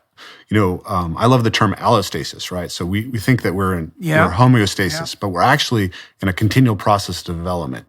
And that continual process of development is always between these paired reciprocal opponent processing systems, right? So the parasympathetic nervous and the sympathetic nervous system. So as I was preparing for this discussion, I was listening to your last discussion with John Vervaeke and talking to him a little bit, and I was thinking about how those connections that I talked about, the fundamental connections that a practice has to offer, it has to integrate the self better. right? It has to integrate the self with the physical world better. It has to integrate the self with the things we can manipulate better and with other social beings better. And then with this concept of the transcendent. All of those are also that's opponent a full processing. logos integration. Okay, Yes. So why are they all opponent processing? Because you can split the self, right? You're a unity, but you're also a multiplicity. And when you can look at yourself, and you've talked about this, if you want to think deeply about something, you have to argue with yourself. You have to create two different dialogues in your head. So there's this fundamentally dialogical process. And you can embody that by just creating tension in your body between different systems and feeling how, these two things now I'm playing that and how I can grow with it. And then you can think about, can my mind control my body better? Or can my body support my mind better? Right? And all those things can be in dynamic opposition. And obviously, once we get to parkour, right, that body environment practice, the environment is the opponent, right? And I'm learning to have greater and greater mastery, greater and greater affordances available to me through that relationship. And then the same thing when I learn to throw and catch and swing objects, and then obviously do fine crafting things, which are kind of the developmental derivative of those basic play instincts to play with objects. And then obviously when I'm engaged in rough and tumble play, it's opponent processing. And so I think fundamentally we need an embodied set of physical practices that allow us to tune our relevance realization across these fundamental relationships in order to act out the metamyth that you described in Maps of Meaning. Yeah. Well, that seems right. How do you scaffold parkour for people? We talked a little bit about how you would introduce new kids or adults, for that matter, who haven't played. Yeah. I really like the curb game. I think I'm going to play that with my grandkids. That's a good idea. That's really good. You could do that by having people stand on their tiptoes too. Yep, absolutely. Right? So then the defeat would be that you put your feet on the ground. Yeah, and that would be a good way of putting a larger person off balance as well. As you can fight with me, but you have to stay on your tiptoes. Yeah, so that's really good. So, but how do you... Because I haven't done anything like parkour, and so I'm kind of wondering, how would you introduce someone, or how would someone introduce themselves to that realm? Yeah. Well, if you think about it as exploratory locomotor play, everyone's done parkour, right? You've gone to an environment and been like, how do I get from here to there? That's the fundamental thing, right? Is just go out and do it. So there was a group in the UK, the Parkour Dance Company, that did some really beautiful things on training parkour for adults in their 70s and 80s, right? And they had them like walking through a park, sitting down on a bench, spinning around and standing up on the other side of the bench. And then they could lay down on their stomach and spin around to the other side. Then they could vary. Maybe they feel comfortable spinning to the right and less comfortable spinning to the left. And then they can just get competent at both, right? Just getting up and down off of a chair, you could have thousands of variations that you can explore. Getting up and down off of the ground. All of those things, we can expand our affordances, and children will inherently do this. I saw a documentary with Jack White when he was traveling through Canada. And Jack... he sets up his stage in a very interesting way. So first of all, he plays this really old beat-up guitar. Yeah. And it's just, he's had it forever, and it's just done, and it never stays in tune. So while he's playing on stage, he has to tune his guitar nonstop. And then he plays a bunch of different instruments, laid out on the stage, but he puts them in places that are awkward to get to. So that he has to stay on the edge to play the damn instruments. And, partly what he's doing in his live performance is he's what would you call it? Modeling that ability to stay on the playful edge. Yeah. And the way he does that is by setting up artificial obstacles in his environment and then having to creatively transform them into affordances on the fly. And so that's really, he's very wise. And Jack White's a particularly interesting musician because, he's got that real heavy metal edge, kind of Led Zeppelin-esque heaviness to him. Yeah. But Jack is his lyrics are extremely optimistic and positive, and he's extremely playful. And so he's a master of that transformation of the obstacle into the affordance. He's basically doing parkour. He's creating a locomotive challenge to be able to access his instrument so that he can get a deeper experience of play and share that with his audience. That's right. So one of the things you recommend is, like, even if I wanted to get up out of my chair, I could use my left foot instead of my right foot, right? Just vary that so that Yeah, I see. That's very interesting. You could spin on your way up. Yeah. You could. Right. What are the relationships? So, just like contralateral versus ipsilateral. So I'm going to put my left foot on the ground on my right hand, and then I can switch to the other side. Then I can lean everything on one side, right? I can do a spin as I stand up. There's so many little fine-tuned variations that we can find once we take on this exploratory ethic in relationship to our movement. And as we do that, we're going to be refining and making more sophisticated the body. And I believe when we put that in dynamic relationship to these other sets of practices, we get to extract those insights out and create a more coherent, complete approach to character development. Right. Well, we can think about that two ways. One way is that you're mapping a broader set of possibilities onto any given object. Exactly. And the objects aren't objects, they're affordances and obstacles, they're not objects. And so you're expanding your map of the possibility of the world in your relationship to it. And so that is an expansion of the meanings of the world. But the other thing you're doing too, we can imagine if I concentrated for a month on doing things left-sided instead of right-sided, I'm going to instantiate a series of neurophysiological changes, right? So I'm going to start building new motor maps, and that'll be a form of neural growth and neural regeneration. I'm going to redress the imbalance between the two sides of my body. But it's also the case that, those physiological transformations cascade all the way down to the cellular level. And if you put new stresses on yourself, especially voluntarily, you turn new genes on to code for new proteins. And so not only do you remap the meanings of the external world, but you also literally open up new physiological possibilities from the cellular level upward at all the levels of your organization, your internal physiological organization, and release new elements of your character. So it's partly an expansion of the map, but it's also an expansion of psychophysiological capability all the way down to the cell. Yeah. Absolutely. So we map the meaning into the world, and the meaning that's available to us in the world is always contingent on the action capabilities within the self. But what was so beautiful about the way that you just said that, it made me think so much of like the Jungian concept of the self, which again, you introduced me to. But the self is that highest potential, that second self that's laid out over time.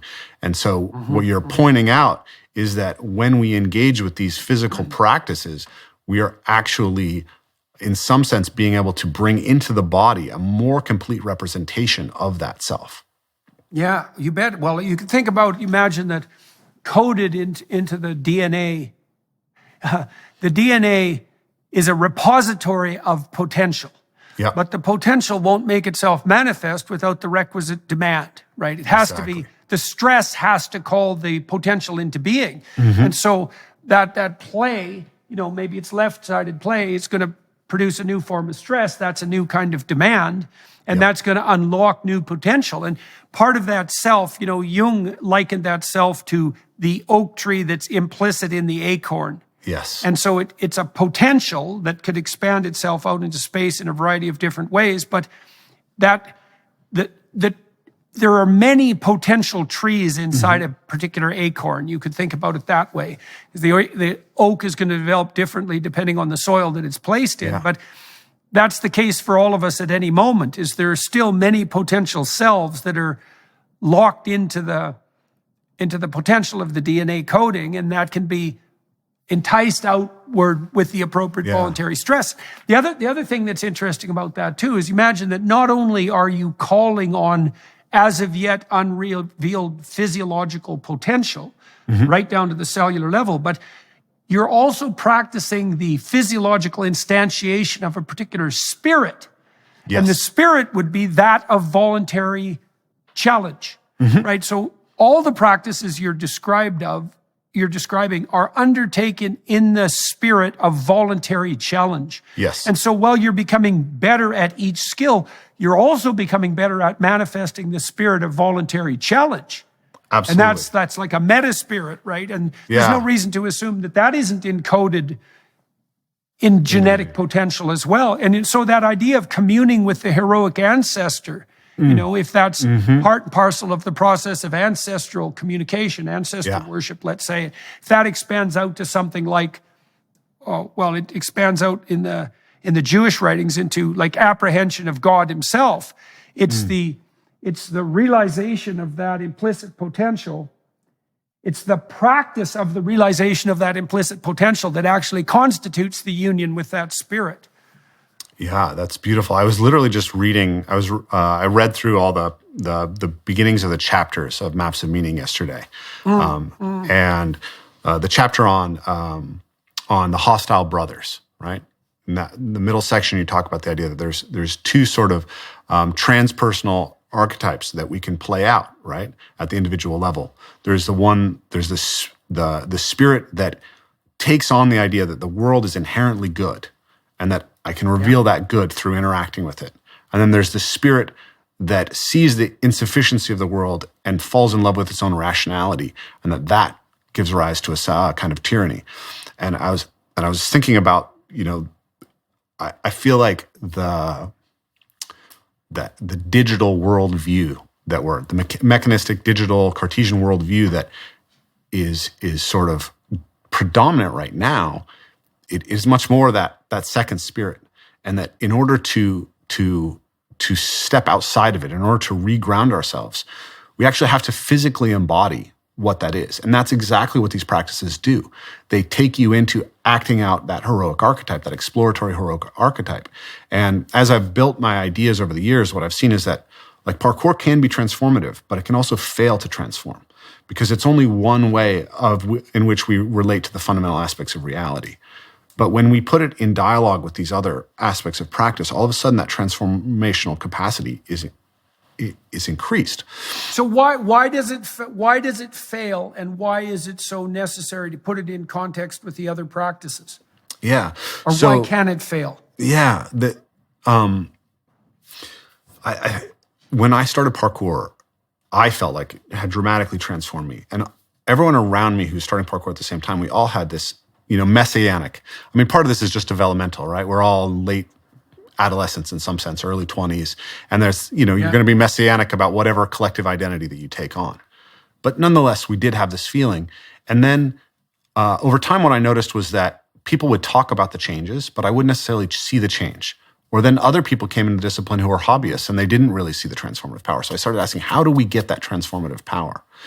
And like the big one that I see all the time is like parkour is predominantly a young male sport. It's like 90% young men who do it. And a lot of times they are kind of nerdy kids. They didn't have a strong sport background. They're small and, not physically strong when they start. And they come into the sport and they develop these beautiful, incredibly strong physical bodies. They get healthier. They change their diets. Their skin clears up. And all of a sudden they're literally physically beautiful young men.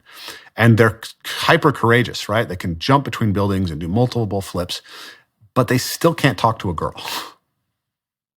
Right? Right. And it's like, you talk so much about how this has made you courageous, but in this very fundamental thing, you are not expressing that courage. So if we're practicing insufficient generalization. Exactly. So in any practice, I believe, we need to recognize that the local game is always kind of a distraction from what actually we're trying to accomplish, which is that general adaptation to the metagame.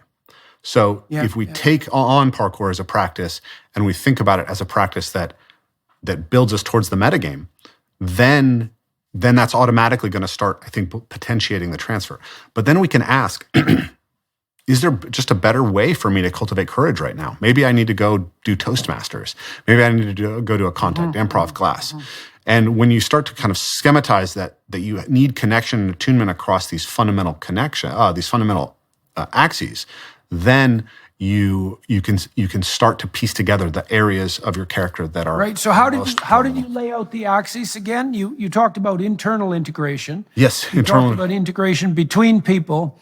You talked about integration between the sexes, let's say, and you talked about integration in relationship to the natural world. So those are all different domains of games. Yeah. And you can think of the metagame as emerging out of all those domains, right? You have to be mapped to yourself, you have to be mapped to other people, you have to be mapped to the other sex, you have to be mapped to the world. Yeah. And you can't concentrate on any one of those at the expense of the other without becoming optimally, you're not optimally balanced. Yeah. So the five that I've been using are the relationships internal to the self, right? And those are structural and psychological.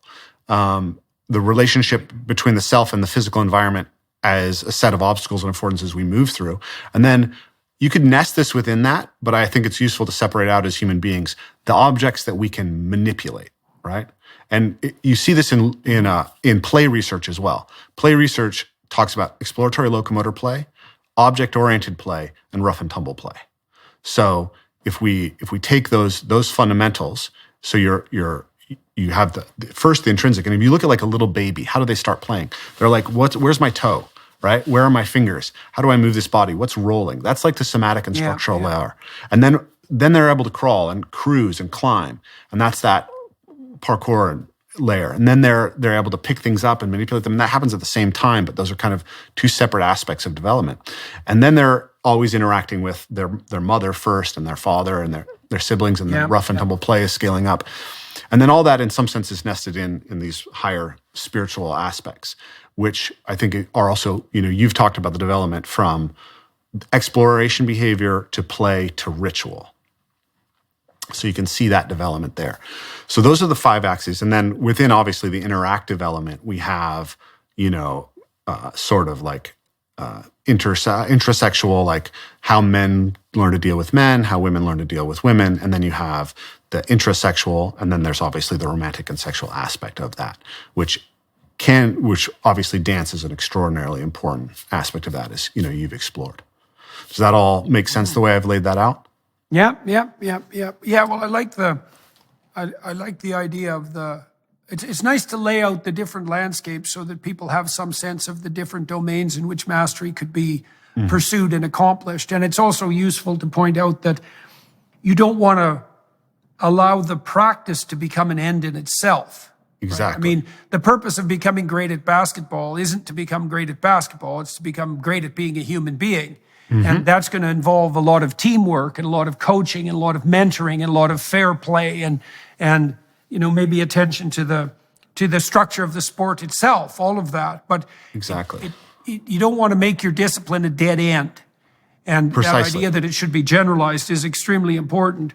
Yeah, and so because that otherwise you could get locked within your subculture, and that's when things get kind of cult-like. Yes, and I've seen this repeatedly. Every practice that I've seen someone say is transformative, I've seen that there's a dark side to it. So in parkour, you can say, I'm going to go do this jump, and that's going to make me more courageous because I'm facing down my fear. And it can absolutely do that. But there's also this weird way in which you can become a place in which you can reinforce the image of yourself as courageous as you're failing to act it out everywhere else in your life. It's like, no, I'm too afraid to talk to my parents. Well, that's a video game problem too. Yeah. Exactly. Same thing. Yeah. So then take something like meditation, Vipassana, right? You're learning to calm yourself down, to be focused. But then I've seen people who get trapped inside that state and they can't access it outside of it. They can become even more fragile. Their equanimity can become more fragile through the practice. So, but if you take parkour and you take a focus practice, the focus practice helps you actually attune to and get into flow state within the parkour. And the parkour actually creates an arena in which you can test whether your meditative practice is actually having the effect that you're looking for. So by having these opponent processing relationships between all these different practices, that's why I believe that is fundamental to a real cultivation of wisdom. Right. So tell me about your enterprise per se. Like if people go onto your website, for example, what do they find? What do you offer? And how can people engage in this and duplicate it, for themselves in their own lives? Yeah, so we have a website, evolvemoveplay.com. On there you can find online courses that can get you started. They start with parkour and then add in elements of other things. So we have our online courses. People can check those out. And then we teach retreats. That's really the center of what we do. So we're in the middle of kind of selling this year's retreats. We have some soft spots left. So if people see this and want to join us, they probably want to get on that first. In the retreats, that's where we're able to go deepest into this full experience, because we talk about those 5 fundamental practices that I mentioned. It's 4 fundamental practices that afford 5 connections. But then we we also go into the mindfulness practices, which are kind of a derivative of the somatic and structural layer, and then into the nature connection practices, learning about the world that we experience and being able to craft and use it, which comes out of those second two, and then into the dialogical, right? So this is something that John Vervaeke, again, our mutual friend, has really helped us with, is like adding in some of these deep dialogical practices so that we're getting people in conversation, and then doing circles, and then in storytelling and even in theatrical elements to get all of these things sort of coming together. And then there's a ritual aspect to it as well. So we have two 5 days. So what would people experience? Oh, yeah, sorry, go ahead. Yeah. Obviously, Yeah. you can lay that out. Tell me exactly what happens when someone comes to a retreat. Absolutely. So we have 2 5-day retreats and 1 8-day retreat in the summer. And when you come, essentially we'll pick everyone up, and then as they arrive, we will take them through a set of practices that involve both physical aspects, and they're very gentle, sort of rough and tumble aspects, and dialogical aspects, so that they can get as much of a sense of attunement to everyone else in the group as possible right away. Then we'll have dinner, and we, kind of make as much, local, fresh food as we can to support people, because the food element is a huge part, actually, of how people bond as well. And doing that right is really important. And then we'll have an opening ceremony. And that opening ceremony is a way of creating commitment and bond in the group, and of sort of exiting the world that we were in before we entered this.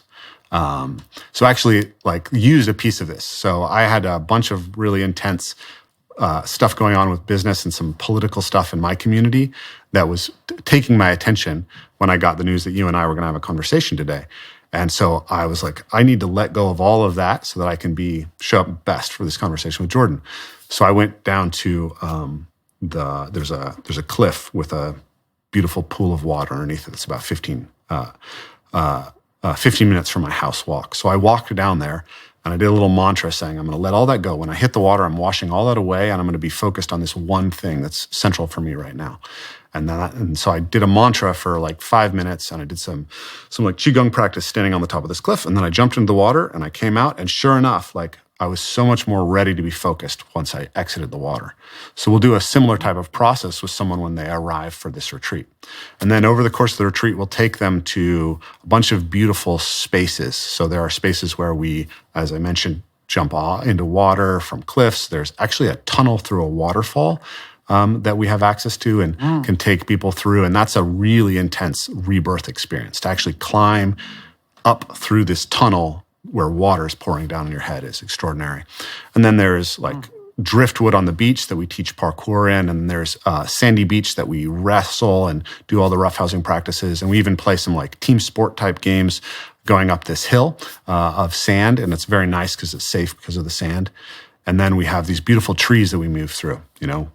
Human beings are descendants of 60 million years of arboreal evolution. So we take people back into moving in the trees.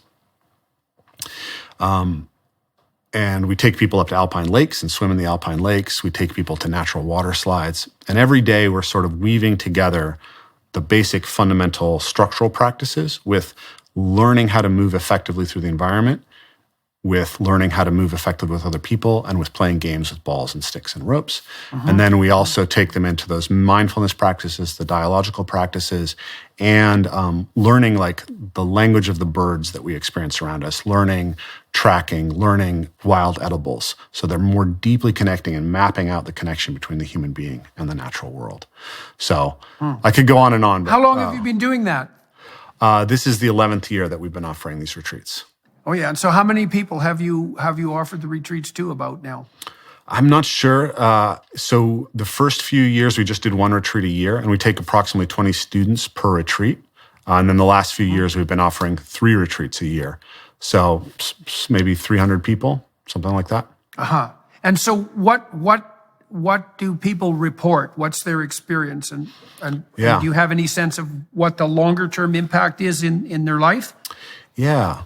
I mean, so John said it was the most transformative experience of his life, which is extraordinarily. Oh, yeah. Yeah, that's an extraordinary feather in my cap, right, to hear that from That's John for sure. Vervaeke.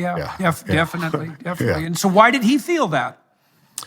So if I can remember correctly, John and I had a whole conversation about this on his channel, but it was the sense of taking on those intense physical practices and feeling like he was kept right at the appropriate edge for him through the whole time, and then being able to have a group of people who was cohering and giving him a deep sense of connection at the same time, as well as the beauty of the nature in which we experienced. And for him, because he and I had been friends for a long time online, but not having met in person, it was particularly powerful to have me support him through that process, something he talked a lot about. Yeah, well, and I mean, John, like me, we operate a fair bit in the abstract realm, and so doing something that's more physical, more embodied, but also aiming at something profound, can imagine that would be a different kind of qualitatively deep experience. Yeah. When you were a kid, you were diagnosed with attention deficit disorder and also with dyslexia. Yeah. What behaviors were you manifesting, do you believe, that brought about the ADHD diagnosis, and how did that play out in your life? What were you doing in class that you shouldn't have been doing? Most things, probably. I'll tell you a story. So my son is 8 years old, and when he was maybe 2 years old, my mom said, "Kier's not ADHD, right? That's my son." And I said, "How do you know already?" And she's like, "He closes the door every time he leaves a room." Mm-hmm. And I was like, and it's been clear since he was little that he didn't have the same attentional problems that I did. But he resembles me in certain ways because he loves all the kind of athletic stuff. He's very good at parkour, very good at the wrestling, and loves sport. And so I was asking my older brother, does Kier remind you of me at the same age? And he said, personality-wise, no. Right? When you were a kid, your mom would take you to the bank and you lay on the ground and just wiggle in the middle of the line with everyone around you. So that was the kind of behavior. Right. I was acting out. I was uncontainable physically, right? Like if you put me in a chair, I would just wiggle out of it, like a car seat. My mom told me that she sewed a wool suit for me when I was little. And she was like, "Okay, just don't get it muddy." And I walked right out and sat down in a mud puddle. I was climbing trees and getting in fights and everything when I was little. And I really struggled with just the demand to sit still and try to absorb things in school. I remember really clearly in, I think, first grade, we were learning addition and subtraction. And I just read the book until it got to the division and multiplication stuff. And then I just went and told my mom, "Hey, I can do division and multiplication." And then I went back to school and they made me write 3 + 4 = 7 over and over again. Yeah. For rote memorization. Yeah. And I wrote it, and then I got frustrated and I'd get more frustrated. And then eventually it felt like there was a black wall that would just descend. And I couldn't even see the numbers as real anymore. And I just refused. So in third grade, which is a grade that they took me out of, I read a full-length novel for the first time. And I also tested as completely illiterate at the end of the school year. Very frustrating. So there's a lot of things we don't understand. We don't. Our models of childhood temperament are relatively underdeveloped. So I think it was Rothbard who developed the basic classification scheme for childhood temperament. There's definitely extroversion and neuroticism, and I can't remember what the third category they used was, but it was kind of an intermingling of agreeableness and conscientiousness. Yeah. Some constraint, I think that's what it was called. Yeah. And maybe that differentiates out into the big five as adult development takes place. Or maybe we're just not very sophisticated at assessing the full 5 dimensions in childhood. Yeah. That's more likely the case. But there is this overlay of childhood temperament investigation. Yeah, it was extroversion, neuroticism, and constraint, if I remember correctly. And the more, the more behaviorally disinhibited kids who might fall into the ADH category would be lower in constraint. But I think we do a very bad job of understanding temperamental contribution to that, because my student of mine, Colin DeYoung, and I worked on a 2-dimensional personality model, which was plasticity and stability. Yep. And plastic people who are modifiable, their personalities are quite modifiable. They're extroverted and open. That makes you hyper exploratory, eh? And so if you're an active kid, you're going to be extroverted. And if you're open, then you're interested in all sorts of ideas and possibilities. And the addition of those two makes you hyper exploratory.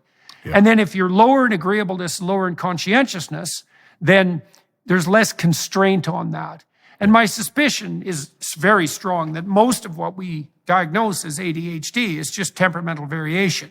And that boys in particular who tend to be more active, more assertive also, because you see that in adult males in relationship to extroversion, they're not going to be happy, especially if they're also disagreeable with sitting down and being constrained in classrooms. We also know, I did some research at the University of Montreal that showed that agreeable kids got better grades than you would predict from their IQ. And that's really relevant for disagreeable boys because it puts a lot of them on the cusp of failure. So imagine that you're kind of borderline academically, but you're disagreeable, so you're not very obedient. Then you're a problem kid. You're much more likely to be failed as a consequence of that. Whereas if you're an agreeable kid that's compliant and easy to get along with, and then also not very exploratory, so it's easy for you to sit still, you're not ever going to cause any trouble in class. You're going to get the benefit of the doubt when the class is oriented to having everyone shut up, sit down, remain silent for a long period of time. Yeah, absolutely. Lots of boys in particular, they don't thrive in that environment. We were talking about this a little bit last Saturday, and I can confirm for you that that's the description of my personality, because I've done your Understand Me test, right? And so 99th percentile for openness to experience, 99th percentile for assertiveness, 3rd percentile for agreeability, 10th percentile for conscientiousness. So there you go. That's what I scored on your test. But I think there is something interesting about ADHD symptoms, the inattentiveness as being, and hyperactivity as being related to like a late maturing of or a difficulty maturing the frontal cortex, and that play is developmental there. Because I can just look back at my life history and say there's a certain way in which I was very young developmentally, fairly late, right? Like some of the social graces didn't come to me really until I was close to 30 or even after 30. And I had this dramatic experience of taking on parkour and finding that my inattentiveness problems were massively reduced. And so it was like, when I read that research that showed that if you deny juvenile rats play, their prefrontal cortexes don't develop properly, and then you can inhibit their behavior. Major piece of research. Yeah. And you can inhibit their behavior through amphetamines, but they're not actually maturing the cortex, right? So it was like, parkour for me was the medicine that I needed to actually begin to mature. There is evidence for the delayed maturity hypothesis. So here's the best evidence. So in any given grade of children, there are some children who are about a year older than the youngest children in the class. So there's a year gap. So, the oldest grade 3 child could be in grade 4, and the youngest grade 3 child could be in grade 2. That's my kids. And that's a hell of a gap at that age. Now, what you do see is that the rates of behavioral problem are radically elevated in the youngest kids in the class. Okay, so not only do you see that, so the youngest kids are much more likely to be diagnosed with ADHD, for example, but also the youngest kids are also much less likely to be athletically successful. So, for example, if you look at NHL athletes, National Hockey League athletes, they're disproportionately older kids in their grade school class. And because when you're 8, the difference between a 7-year-old and a 9-year-old can be quite great. Substantially great. And so, if you're a kid who is a little immature in terms of neurological development, and then you're also temperamentally inclined to be exploratory and unconstrained, well, then you got a perfect storm there for hypothetically an ADHD diagnosis. But one of the things people should know, too, this is very, very important. So originally, the marker for the neurological element of ADHD was that kids who were hyperactive had a paradoxical reaction to amphetamines. So for most people, amphetamines hypothetically were stimulating, but for ADHD kids, it was paradoxical because it calmed them down. And that was all not true. None of that's true. It's not true at all. Amphetamines have the same effect on everyone. They increase focal, narrow attention. Yeah. And that can suppress, well, Panksepp showed it suppresses play. Exactly. Suppresses that excess of exploratory activity. But that is not a paradoxical reaction, which is why so many kids in university, for example, will take Ritalin as a study aid. Yep. Because it does, like, that increase in dopaminergic activity increases the inhibitory capacity of focal attention. But that doesn't mean that it's diagnostic of some underlying disorder. I think that, absent fetal alcohol syndrome or clear evidence for neurological abnormality, the notion that attention deficit disorder is a neurological syndrome I think it's preposterous, especially given everything we don't know about temperament. Yeah. I think that there is some association with the EDAR gene and attention deficit disorder. And what's interesting is that EDAR, is it EDAR? DRD4? No, DRD4. EDAR is the gene that codes for lots of Asian traits. But DRD4, my understanding is that DRD4 actually appears to be under positive selection in hunter-forager cultures and pastoral cultures. So there's something about the ability, or if you think about like John's model of relevance realization, we need to be able to, we're always having this competing need to focus in and the competing need to externalize the focus. So the capacity to actually attune to lots of things outside of what the focal thing is could actually be very adaptive in certain situations. When I was a kid, my mom called me the boy with big ears because you couldn't say anything anywhere in the house without me picking up what you were saying potentially. And I remember really struggling in my teens with this because I couldn't go into a social situation with a lot of people and have a conversation with one person very easily because I couldn't make the rest of the conversations irrelevant. My brain would always be picking up pieces of conversations.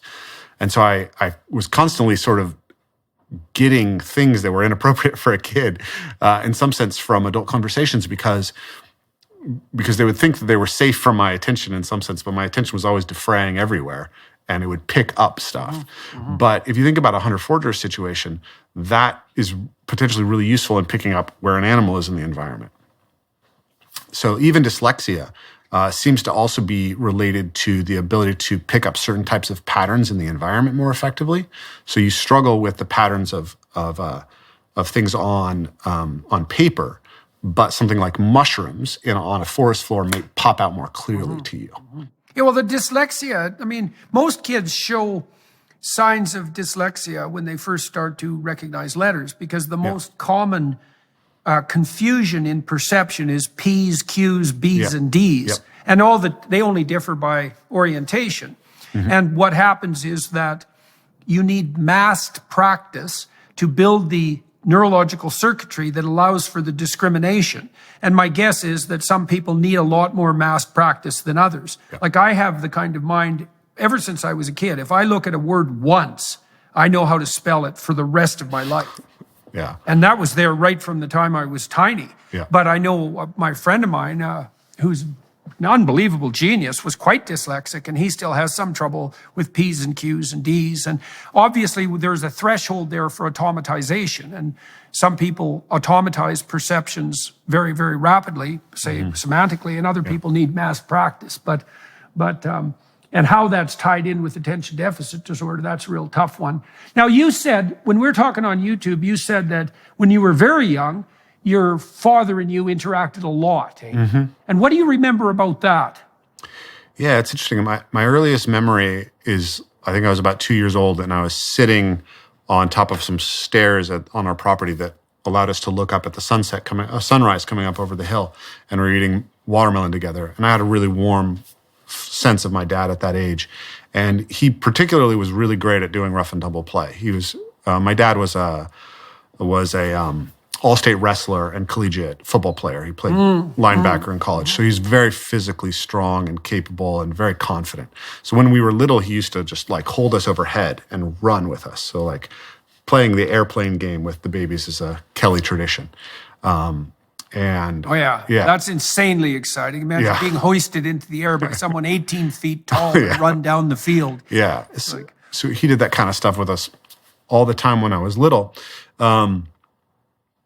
And he took me out to catch frogs and salamanders and introduced the natural world to me and helped me learn to swim by showing me how frogs swim. So I was going to formal classes and I was really struggling in the formal classes. And so my dad actually took me to a pond and we watched the frogs swim. And he like took me into the water and I learned to breaststroke by watching frogs. And so I had to, my dad's my dad's name, for anyone who's interested, is son Rafe Kelley, and he's kind of a pretty well-known natural builder. His work's been featured in various TV shows and books. So he has a very magical, strange world that he lives within that's pretty great for a child in certain ways. But he had a really, really traumatic experience of school as well. And when I started school and he saw me doing that, I think it was very hard for him emotionally. And so I think he sort of pulled back from me at that stage. And then... And how old would you been then? 6 years old. Okay, 5 so and you 6. had that underlying, so you had 6 years there where you built that physical connection. Okay? Yeah. And so that's, you got through that crucial developmental period with that paternal relationship very functional and intact. One of the things we should point out here for any mothers who are listening, who are apprehensive about watching their spouses, their husbands, play with their children. Well, the first thing I would say is pay attention, like watch, because you're going to be afraid and turn away and maybe want to interfere. And so don't turn away and don't leave the room. Watch. And watch your kids, because if your kids are laughing, here's a rule. If your kids are playing with their father and they're not crying, everything's okay, especially if they're laughing.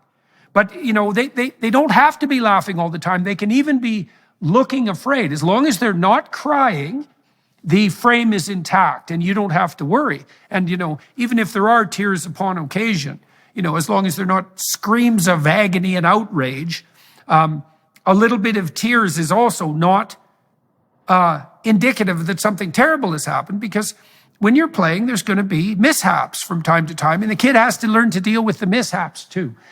People are going to get hurt. They're going to get a thumb in the eye or whatever the hell it is, or be pushed a little bit too far. To play properly with someone is going to mean that now and then you're pushed a little farther than you should be. Yeah. It's really necessary for women to learn to watch that, but also to learn how to discriminate what's fun from what's dangerous and not interfere. Yeah, this is a big passion of mine, right? As someone who grew up with the experiences that I had and who is the type of person that I am, like I've played with my kids really intensely, and my wife's very accepting of it.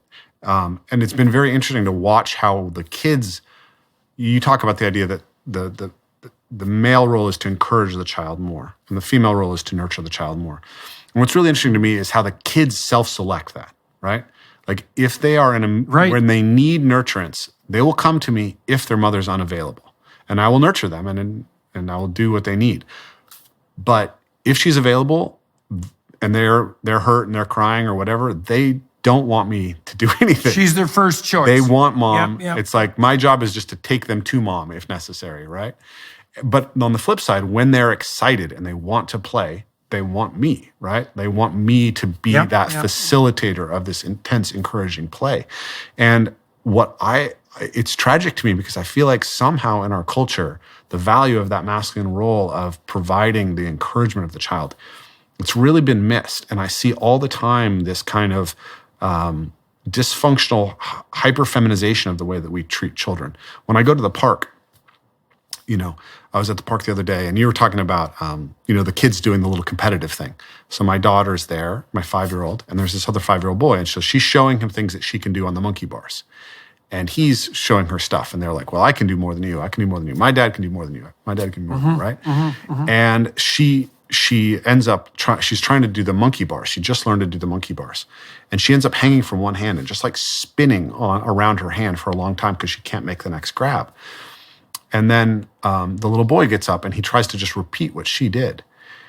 And his grandfather actually comes over and is like, don't do that. Don't do that. That's bad for your shoulder. I'm like, do you know that? Right? Like, why are you feeding that fear to your child? All the time, like we're running, jumping, climbing in these public spaces with our kids. And you'll hear people say, don't do that. You're going to get hurt. Don't do that. That's dangerous. And what I think is that our role is, as parents, is to grow children into highly competent adults. And to do that, we need to slowly eradicate unnecessary fears and build resilience into the child. Instead of inculcating them. Exactly. That's exactly the word. We need to You shouldn't do inoculate. that. You should be neurotic and fearful Yeah, instead. and it's happening all the time. And apprehensive. It is. It's happening all the time. Yeah, it's no wonder kids are demoralized because they're bombarded with demoralizing messages all the time. Don't do that. You'll get hurt. It's like, don't do that and you'll get hurt. The hurt is unavoidable. The question is whether or not you can master it. And it's a very sad thing to see that sense disappear. And also to have it replaced by a kind of, insistent moralizing too. It's not only you shouldn't do that, if you facilitate it or allow it as a parent, you're somehow like criminally derelict in your duties. We're almost at that point in our culture now. We're being bad examples when we go out and do parkour in public because then some kid's going to try to do it and get hurt. And it's like, that kid should be trying to do it. He should be helped to understand the appropriate level of challenge for them.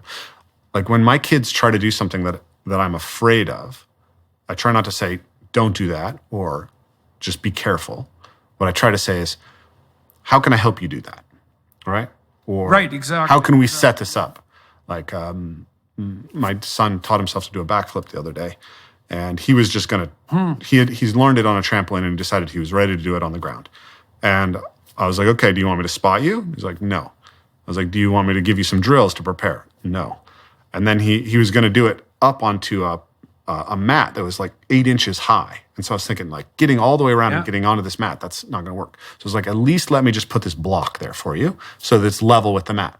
And then he was perfectly safe, and I was confident. I walked away and let him have his process of doing it. And it's a challenge. It's a challenge as a coach, right? I'm used to being in people's process, but I have to be very careful with my children because there's this separation of role between the coach and the father. It's very easy for the father to be overbearing. And so I have to really separate myself sometimes and say, I'm giving you that. You take that space, and if you get a little bit hurt, as long as you're not injured, that's okay because you learned something. Yeah. Well, it's particularly hard for women, I think, because they go through that intense bonding process with the infant, and their primary concern has to be the bodily integrity and psychological well-being of the infant. Like everything is sacrificed to that. And that's really about a 7-month journey where everything is focused on the infant's needs. And the infant's distress is always 100% accurate. Yep. And then women have to pull themselves away from that. And that's not an easy thing to do. And then women are also more sensitive to threat and emotional distress. And so that also makes their proclivity to intervene more paramount. And then they have to have trust for men. And that's a problem too. If you have a wife who hasn't been exposed to rough and tumble play at all and who doesn't understand play, it's easy for her to confuse that with aggression and carelessness and to inhibit it then. And that's, and that can elicit negative responses on the part of the husband that look like aggression. Yeah. And so you get a terrible spiral developing there. And the retreat from it. Because if the central thing that you have, the most important gift that you have to offer a child is not accepted as valuable by your partner, that's devastating. Like punishing people for their virtues is the worst thing you can do. Yeah. Well, I see that happen in families all the time. Yeah. The fathers end up alienated from the children because every time they try to interact, they get micro-punished. Yeah. And it just after 100 attempts, they just give up. Yeah. It's really not good. Well, you also pointed out something very important. You said that the children, if you watch your children, they'll calibrate their requirement. So one of the things parents should know, because you might ask, well, how much should you be around your children? And the answer is, well, it depends on the child. And so that's problematic. But the children will, for example, children who need to seek for security will seek out someone to offer them security when they need it. And one of the things you want to do as a primary caregiver is to be available for that. Yep. So you say, go out and play, but if you need me, I'm here. And then the kid will go out and play, and if something happens that's untoward, come back for a little bit of comfort, from the mother, let's say, a pat and a kiss, and then that'll sort of put them back together. reestablish that security, and then they can go out and play again. But as you said, the child will choose whether it's time for some nurturance and security or whether it's time for some boisterous encouragement. And that does tend to be somewhat sex segregated, which isn't to say that, a father can play a maternal role and a mother can play an encouraging paternal role, but it does tend to differentiate itself sexually. Yeah, I think it's really important for fathers to cultivate their capacity for nurturance and for mothers to cultivate their capacity for encouragement. We need to be available to hold that bandwidth for our children as needed.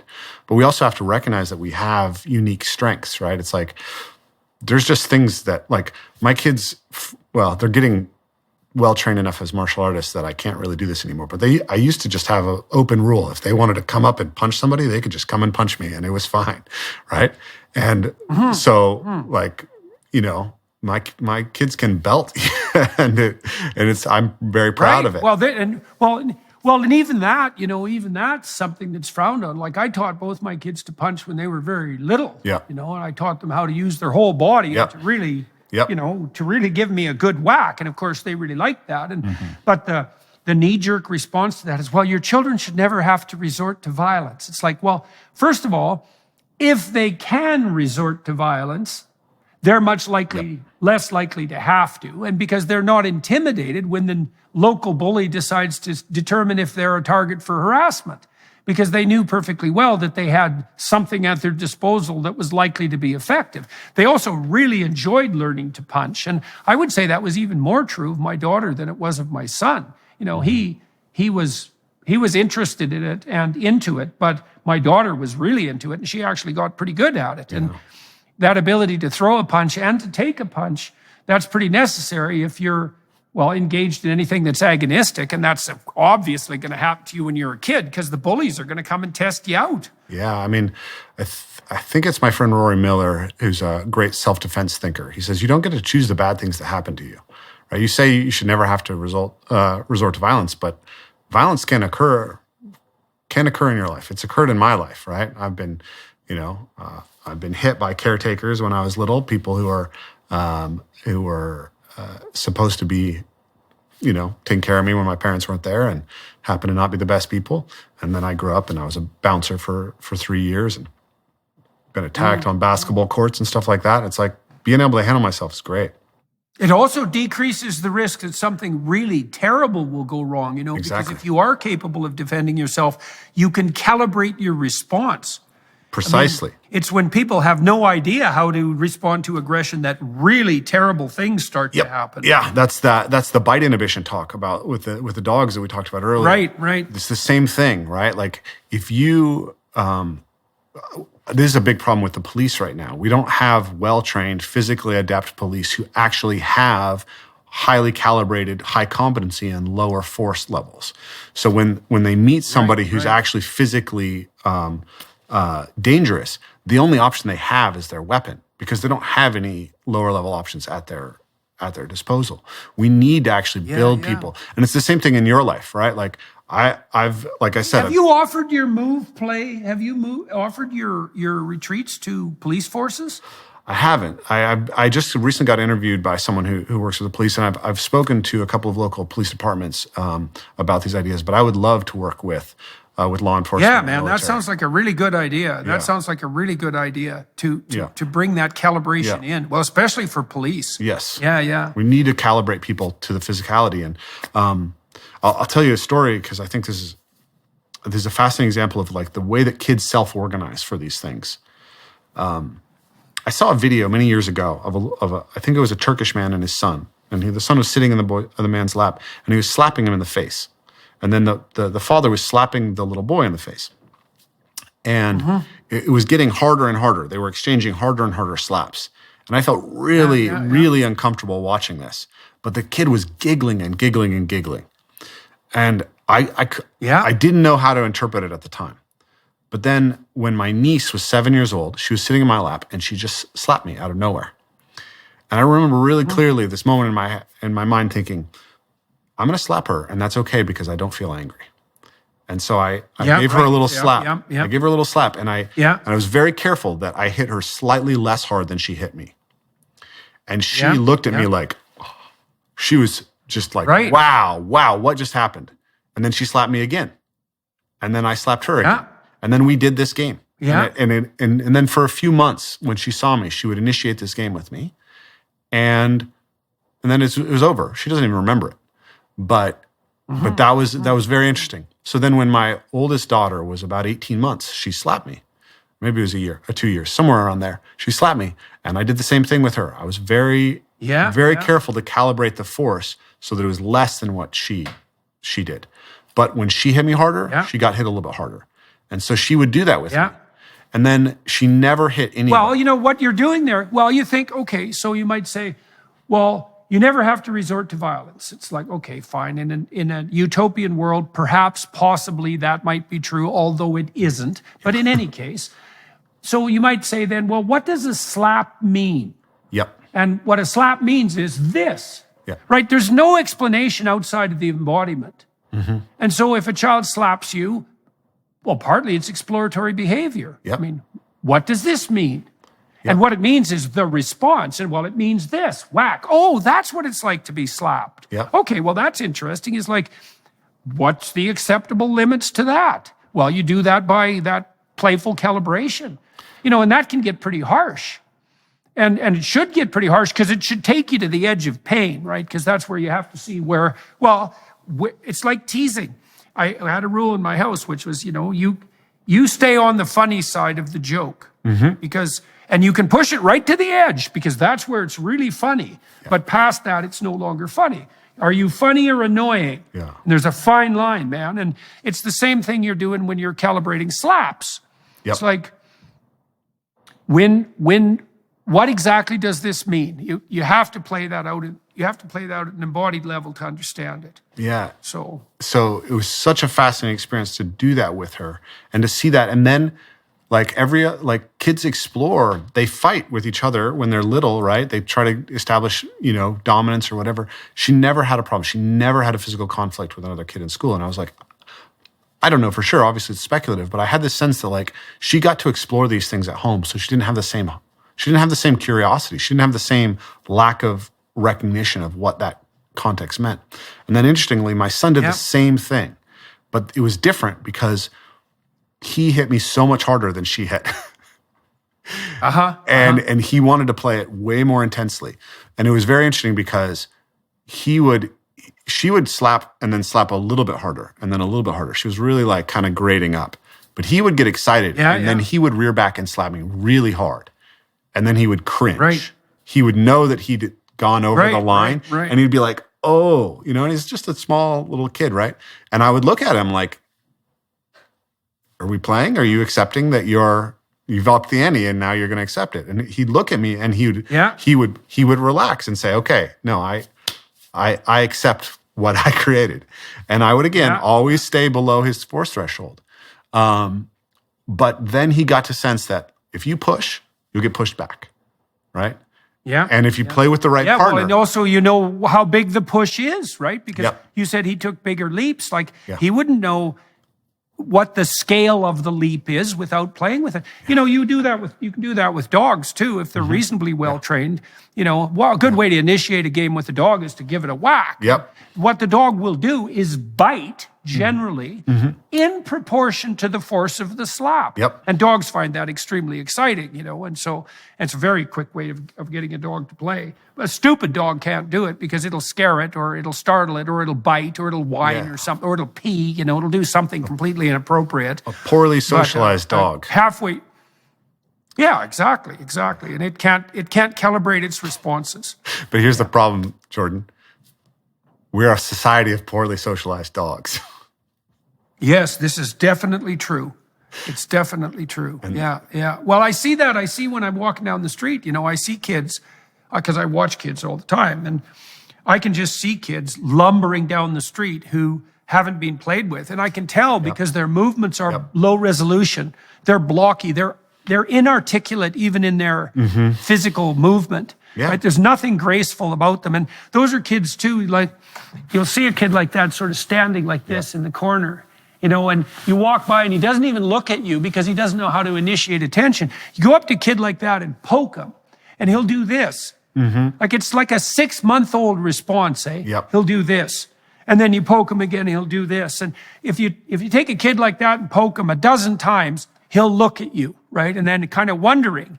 And then once he looks at you, then you can give him a little shove or something and get that going. But you see kids like that all the time who've never been played with at all. They have no idea. They have no idea what's going on. They're desperate for it, And the really sad kids, you'll see, might take you 30 forays before you can entice them out of their shell. And you can tell that not only have they not been played with, but that their attempts to play have met with so much rejection that they're entirely demoralized. Yeah. It's so sad to see. This is another, so we've taken away unstructured play from children, which is a disaster. We have replaced it with structured play where we enforce win conditions that don't allow children to self-handicap so that they can actually maintain the game so that it's rewarding for all players.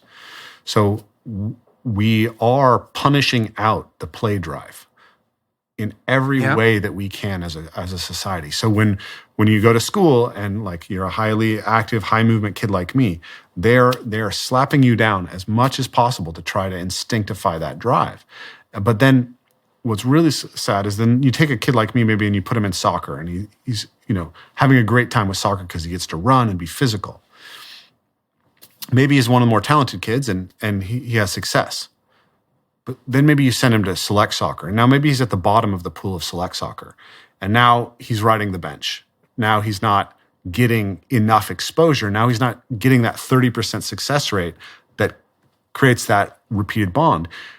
And now what's happening is you actually punished him every time that he's engaging in physicality. And we see this over and over again through the physical system.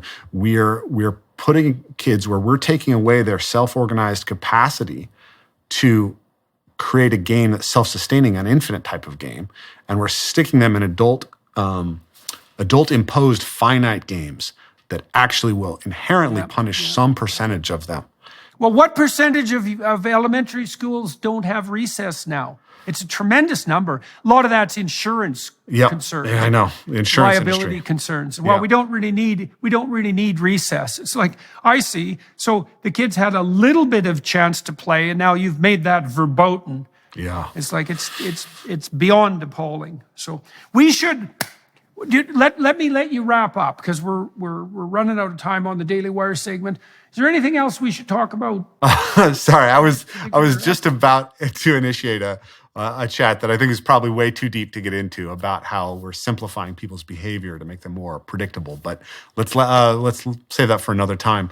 Okay. The big thing I want to say is just it's been a huge pleasure. Your work's been such an influence in helping me think out these things that I was already experiencing. Right, like what I said to John was that there's this emergent thing that was happening within parkour. And then for me with parkour and nature and martial arts, I was teaching people. And when I was teaching people, what I noticed was that if I told them a study and I told them statistics about how this would make them better, it kind of went in one ear and went out the other. But if I told them a story about something that I experienced that was transformative, you'd see their eyes light up. So I started to recognize that narrative had power. And then I started recognizing that ultimately the purpose of the meaning practice had to be beyond the purpose of the movement practice had to be beyond it, right? It had to be meaning oriented. So when I saw that first interview with you and Joe Rogan, when you got to the point where you're laying out your archetypal and narrative thoughts, it was this ignition moment for me. And I absorbed everything you put out, right, between 2016, 2017. And I got to the end of that year and I couldn't understand why I was so obsessed with what you were talking about at that stage. But I went to teach. And as I was teaching, the stuff that I kind of had already brewed in my brain and the stuff that you were talking about, it was like, boom, they came together. And I saw that fundamentally we have to be nested in these narratives. And those narratives have to be acted out physically. And that's how we actually bring meaning into the world. And it